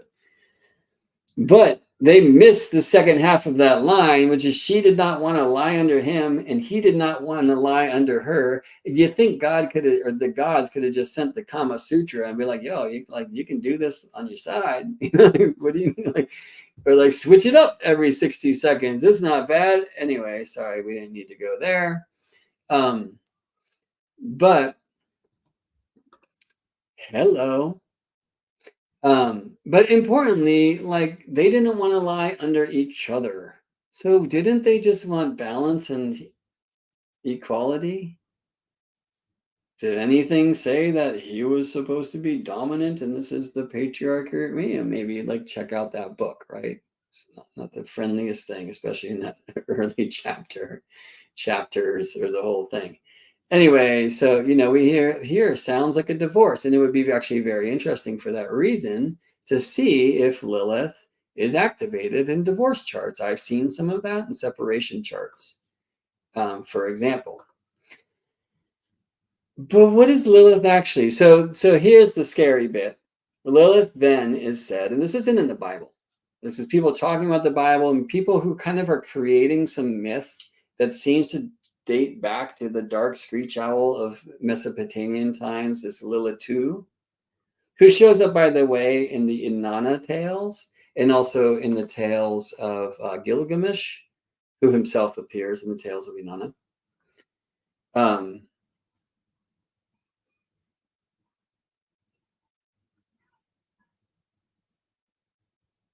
I just want to put this up. So Urania says her daughter's middle name is Lilith. And by the way, hopefully you all know about Urania Universe. She's an amazing astrologer and tarot being and much, much, much more dream spirit and such, right? And one thing I love about Urania's videos is like she'll be on the cards and her daughter will just crawl through. And Urania is like, she's like, I see her in this regard in my witness of her mothering in that space to be a really cool teacher of mine. Because she's like, baby's allowed to crawl across the cards. Cool. And baby's not as much of a baby anymore. So anyway, I'm interested to hear this. Your daughter's middle name is Lilith. Her father and you have a spiritual connection with Lilith. And I would love to hear more about that. And if you're down, like bring you on Storytelling Hour sometime and like spend some time there together. I would really appreciate that. But so a way of paying homage with the grandparents, for whatever reason, Googled Lilith. And they were terrified. You don't Google Lilith, Grandma. Grandma, no matter what you do, don't Google Lilith, because Grandma and me are going to find some screech owls in the tree. Dang. So let's read Grandma and me together, friends. Grandma and me. This is me, and this is Grandma. Maya and I read this together this morning. We like to soar through starry skies. Look at that crescent moon. Ooh, hoo, hoo. We like to count the fireflies. Spiritual stars on earth. We like to sing hoo, hoo, hoo, hoo. We like to visit with friends too. There's Butterfly Friend. And there's the bat. Ah! But what we like the very best is snuggling in our soft, warm nest. I love Grandma, and Grandma loves me. Because Grandma didn't Google Lilith. Don't Google Lilith, Grandma. Okay, because if you do, you're going to find some shady shit. Now, I love owls, by the way. There was a time just the other day when I was hurrying up to go record a video for star students, and I always have to no, wait, be there first, get the lens out of here, connect, and I have a 4-stage practice that's called connections, directions, reception, reflection, right? And that's imperative for me to do before I record any video of some moon or Big Dipper or whatever it may be, right?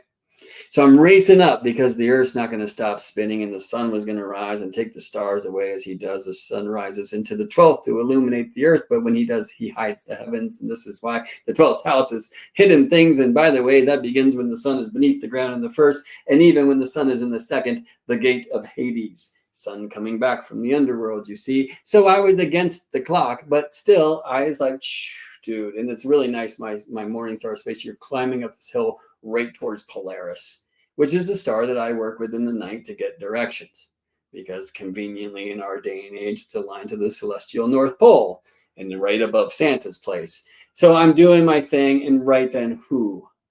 And it's often this case that owl comes to, like, it's the wrong word, but reward me for remembering to be an earthling. And to not just race about my business, and to be present and be there in the mysteries of the night. All right. So owl has long been associated with Lilith, or at least with Lilith too, right? Who?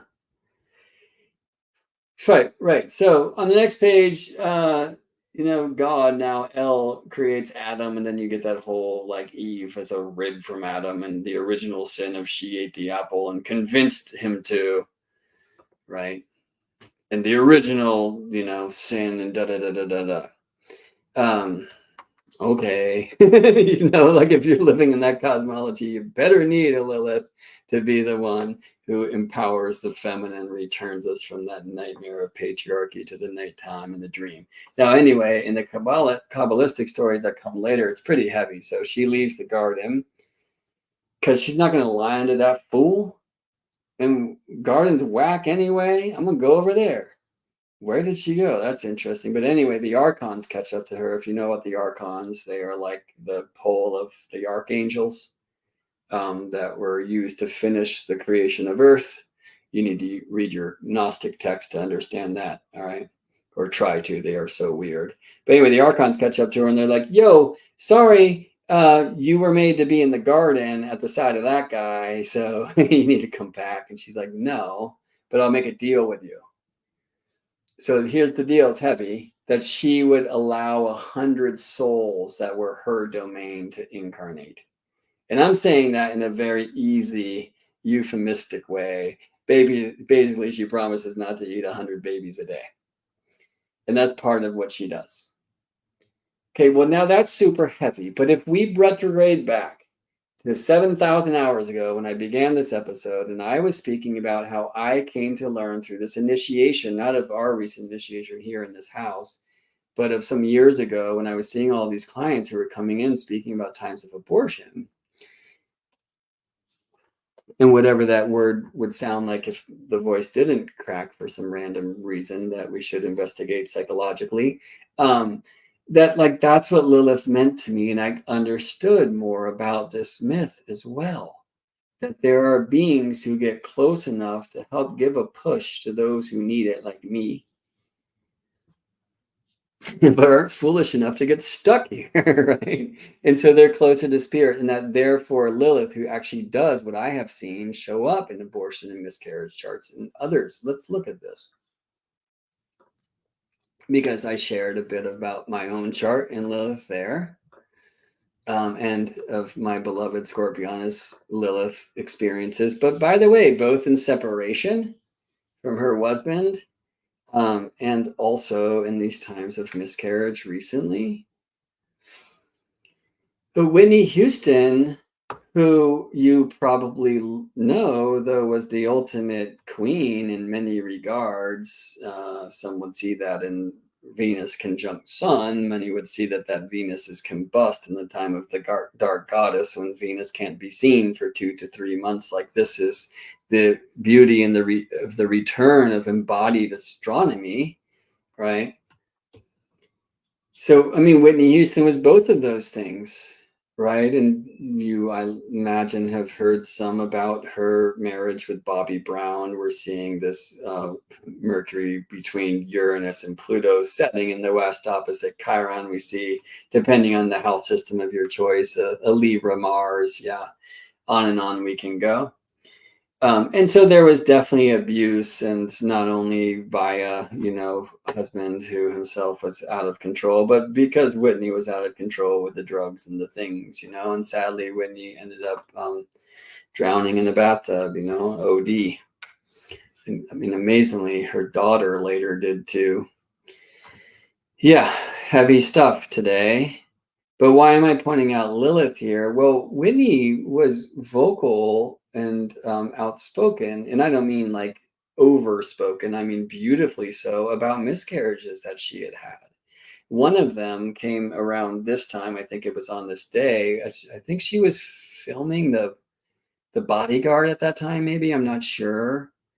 But she spoke about this miscarriage, and notice that at the time, transiting Lilith, and this would be the true Black Moon Lilith calculation, by the way, was transiting her sun, but Chiron also, not to mention Neptune in a different shape. You see Chiron in like an exact conjunction with her true Black Moon Lilith at this time of a miscarriage. Okay, a very different example here. Jennifer Aniston was born with Lilith at the midheaven, and she's been public recently. One article I found just in a quick search before launching here today, which is one of the reasons why I was late. Um, in Allure magazine, she recently has been speaking out about some of her great challenges of infertility and how she regrets not having become a mother in her life and some other themes. And one thing I love about that, in a way, it's kind of putting Lilith on high for the world to see.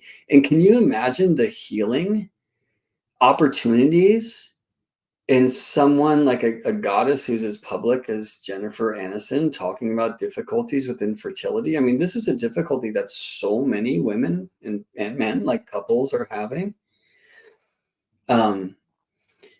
And so, like, look at Pluto opposite Lilith at this time, a Lilith return, which happens, as we saw earlier, about every 9 years. I mean, I can see that Jennifer Aniston was born with Moon, who, by the way, is like out of bounds and near the galactic center and super awesome for so many reasons.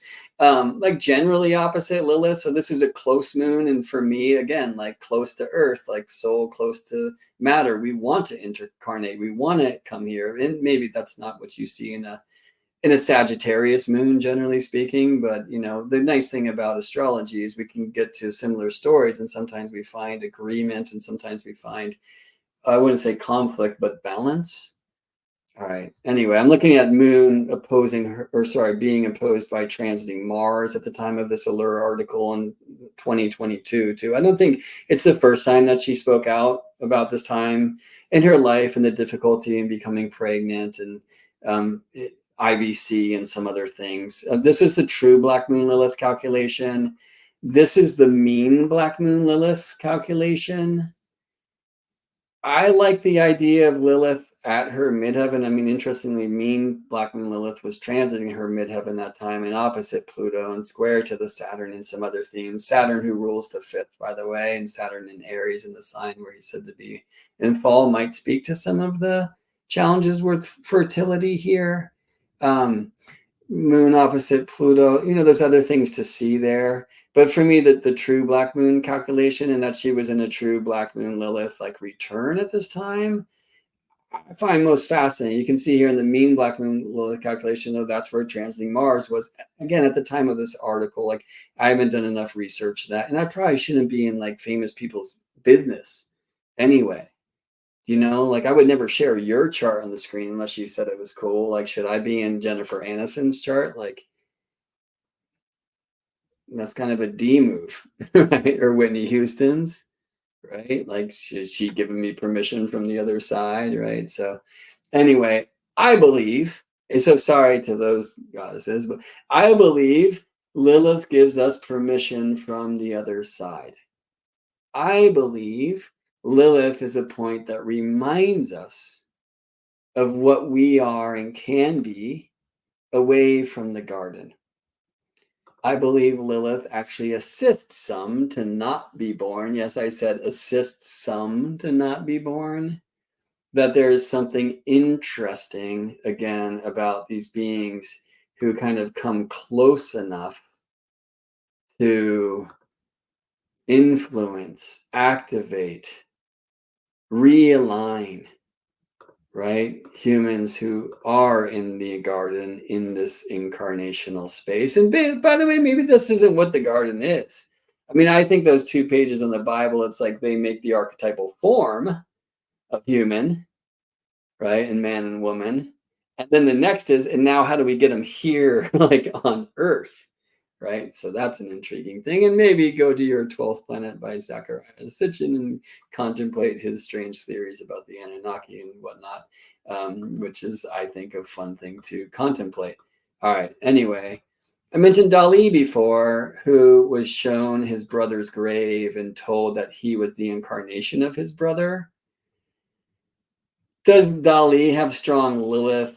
And by the way, you know, some really heavy things went down with Dali, like for his father scared him away as a young boy from like sex by showing him all these really graphic, terrible pictures of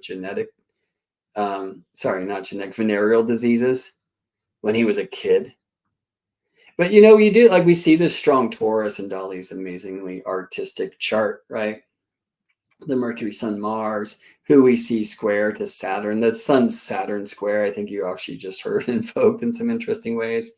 But Lilith, Saturn here, and maybe look at Mercury, Lilith, because Mercury represents the third, and the moon represents Dali, the first. He is a lunatic. The moon was culminating on high like Galileo when he was born, but he was born unlike Galileo with Cancer on the rise. You know, maybe that isn't Galileo's chart because he has an Aries moon culminating to, no, Taurus moon for Galileo. Anyway, I digress. I'm intrigued by this because Mercury would represent the brother, maybe even the brother who came before him, but was not alive when Dali was born and he was told that he was the incarnation of, and maybe he was. But when I looked at Lilith, like, know that while Lilith is not the moon, she's part of the moon. And she's part of the moon Earth system, and therefore part of the moon Earth sun, part of the Earth moon sun, part of the self soul spirit, matter, soul, and spirit system. So there's a little bit that I would offer to you in my current cosmological play. Religion, I should just call it, because while I believe it's certainly not something I can see, it's coming to me by playing with astrology and having spirit arrange times when things come to my life in my life, and drawing circles and squares and such. Now, I'm actually reminded here by Winter that I wanted to share a few more things. So interesting that Athena is connected to owls too, as well as the art of war and strategy. Yes, thank you, Winter. And thank you for this too, Winter. I feel that you present the charts of others holding intentions of respect and gratitude. Right. Well, you know, I can't meet Whitney Houston, but maybe in my dreams. I probably will never meet Jennifer Aniston, but it'd be interesting to ask what they think, right? But I really appreciate that from you, sister. I know you hold me in high regard, as I certainly hold you. And Don Marie, thank you here for loving story time, as do I. And it's really nice to have the present of your presence. By the way, again, I'll just remind you, you can check out Constellations, GeminiBrett.com/constellations. If you'd like to support the work, you can book a session with me, GeminiBrett.com/sessions, if you'd like to explore Lilith and all the themes in your nativity with me. If you want to just send a donation and buy a cup of tea, GeminiBrett.com/donate. Okay, I wanted to do one more thing, and it kind of got accelerated by the middle name of the daughter of the amazing Urania universe before, so I don't think we're going to read Grandma and Me again. Though I know you want to, because owls are pretty cool, but I did have some images that I wanted to share with you. So let's go here again. I mean, it's interesting to me that many teach this, and I've had these slides as Inanna. Because Inanna, if you know the tale, and this is Venus behind the sun every 19.5 months, was like hung on meat hooks in her sister Erishkigal's throne. And Inanna is sometimes shown with her legs on the lion like this, right? Overcoming fear or pride, some would suggest. Now, there is a really important part of the Inanna mysteries, although some suggest that this is just patriarchal garbage that was added to the ancient tale later in the game. But it's about the Hulupu tree, which I think beautifully describes the time of Venus retrograde, because she finds this tree in the banks of the Euphrates and then moves it east to her home in Ur. And it said the goddess tended to this tree with her own hand and foot, knowing that it would produce the wood for her throne and scepter and such, and her queenly bed. But when it came time to harvest that wood, that she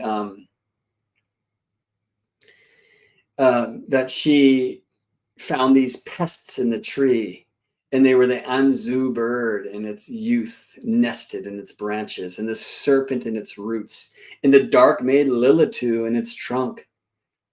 And so she calls to Utu, her brother, who is sun, to help her rid the tree of these pests, for its wood are meant to be that for her throne and her queenly bed. And Utu denies her request, but fortunately the warrior Gilgamesh comes in his mesh armor and with his 50, right? And they take care of the job, and he himself harvests this wood and creates and carves the queenly bed. Yeah. So interestingly, in this tale, we have the dark maid Lilith, right? Who some suggest is this precursor from the Mesopotamian times, right? This is a story from Sumeria and Babylon, of the Lilith. And interestingly, we see her in the trunk of the tree, in the middle of the tree, with the birds and the branches and the serpent beneath. For me, like so many different shamanic traditions, which speak typically of birds in the kind of upper world, snakes as the lower world, and big cat in the middle world. Like in Peru, it's puma. Sometimes you'll see this as lion, whatever. Here, it's the dark maid Lilith, but then we do see these images. Sometimes Inanna, sometimes an image like this, which I believe, is either Inanna or it's a Lilith. And frankly, oops, maybe they're one and the same. Hopefully I didn't just flash a client's name by pushing the wrong button, my bad. But this, right? So I have a feeling that in this story of Venus retrograde, because she knows the cycle will begin every 19.5 months because orbits, she must demonize the wisdom that she has cultivated in the last game, and that now it's time to do away so that she can kind of compost the fruit and plant those seeds of her old wisdom into the soil for the next cycle to come. And that she kind of demonizes herself as this serpent and Lilith, an evil Anzu bird and the like, and then calls in the warrior, to kind of finish the gig, because she's able to project this kind of like shadow self so she can go through a death and rebirth. She doesn't quite have the fortitude to fully do it herself. That's my interpretation of that story, at least at this time. I reserve the right to change heart and mind. Anyway, so we see this like Lilith, see the screech owl on the sides, right? Now, these are the other images I wanted to show. And by the way, I learned these from my friend Paul Kelly. Here's some places you can go if you want to learn more about Lilith and the Bible and mythology, Lilith and demonology. So when you look at this video again on YouTube, where hopefully, by the way, you're subscribed and you're hitting the like button, because come on, help the work, help me defeat the algorithm. Anyway, those are some places where you can go for reference. This is more of the art of Barrett Biggers. So big ups to Barrett Biggers, even bigger ups to Barrett Biggers for creating this amazing image of Lilith 1824. Pretty amazing pieces here. So barrettbiggers.com for more of that. And now to this image. What's that, y'all? Black Lodge. right? The owls are not what they seem. A little bit of that Twin Peaks, the log lady wisdom. And by the way, for those of you who have done a little bit of your deeper rabbit hole research, like you've probably found your way to Bohemian Grove, which is up there, where there's some pretty crazy shit of like Moloch worship, and maybe even, well, let me just let you finish that scary sentence yourself. But here, Minerva, right? Goddess of wisdom, with her owl. Here we find her at the top of the stairs of the Library of Congress in DC. And if you zoom in, by the way, you're going to find her Medusa brooch and Medusa's face on her shield under the helm with the ram's horns, right? This, by the way, is that article that I just looked up quite quickly. And again, I don't know if this is the first time or whatever. But this is that article whose date I used to cast that transit chart for Jennifer Aniston. So if you want to read about that a little bit. And I should just share too that my sister Hillary, who's a great doctor, she just won like naturopath of the year, I think, for Marin County's awesome. Her birthday's coming and I love her. She, with her doctor friend Kara, have fertility space online. It's called Cultivate Fertility. Actually, I think they're rebranding to Cultivate Foundations because they're helping in many other ways, detox, nutrition, on and on they go. But she's helped Anna and me bring in Maya to this world. And if any of you are trying to bring a baby through and are having a hard time with that, first of all, this is something I really admire Jennifer Aniston for going public about. Because as she shares with her some of her struggles, like others who are struggling with this, and it's kind of a hard thing to talk about, like, well, no, they're not alone. As Whitney Houston shared publicly about miscarriages that she went through, like that helps. It really helps, And I appreciate that. It's that not the responsibility, but the right, of these goddesses on earth to help guide us. So anyway, check out Cultivate Foundations if you want to learn more about Dr. Hillary and Dr. Kara's work. If you know folks who are trying to bring babies through, they can help with that. And finally, let's talk about Athena, who herself had a very strange birth. You may know the story of Gaia. It wasn't always bad. We already heard my bad voice once, so why not? Gaia, our poems are singing in your rings of stone. I'll keep the flame in your sky, my love, as above, so below. Constellations woven in your name, they hold the space for the souls that came to play your earthly game. I am the stars that are the ring that holds your heart, my love.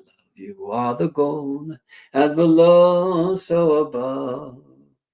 Nest of my rose, rests of my notes, heart of my soul, as above, so below.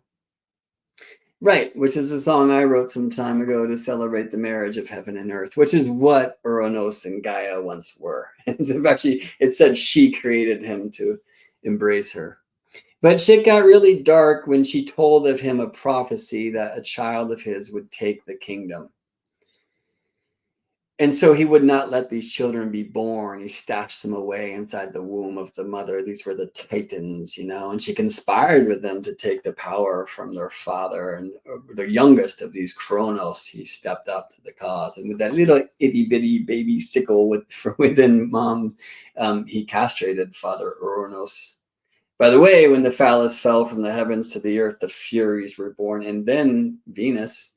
And that's a tale for another time. We'll have to get all Velikovsky with it and talk about the comet. But there was another prophecy spoken to Kronos that one of his children would take his kingdom. And so he tried to one up his dad and didn't trap these babies inside the womb, but rather let his wife Rhea give birth. And he ate the children himself. Terrible. Kind of Lilith too. Except for the sixth. The sixth, the little baby Zeus, was hidden away from him. Rhea got him drunk and gave him a stone and dressed up like a little baby. Pretty drunk, I guess, right? And then Gaia snuck Zeus away to a cave in Crete, where he was raised by the goat Amalthea, his nursemaid, alongside of her kids. And you can find them in the heavens, by the way, Capella and the kids nearby. Held on the beautiful shoulder of Venus, the charioteer, who himself was a disciple of Athena, and built the first temple for Athena on the Acropolis in Athens. Named for her,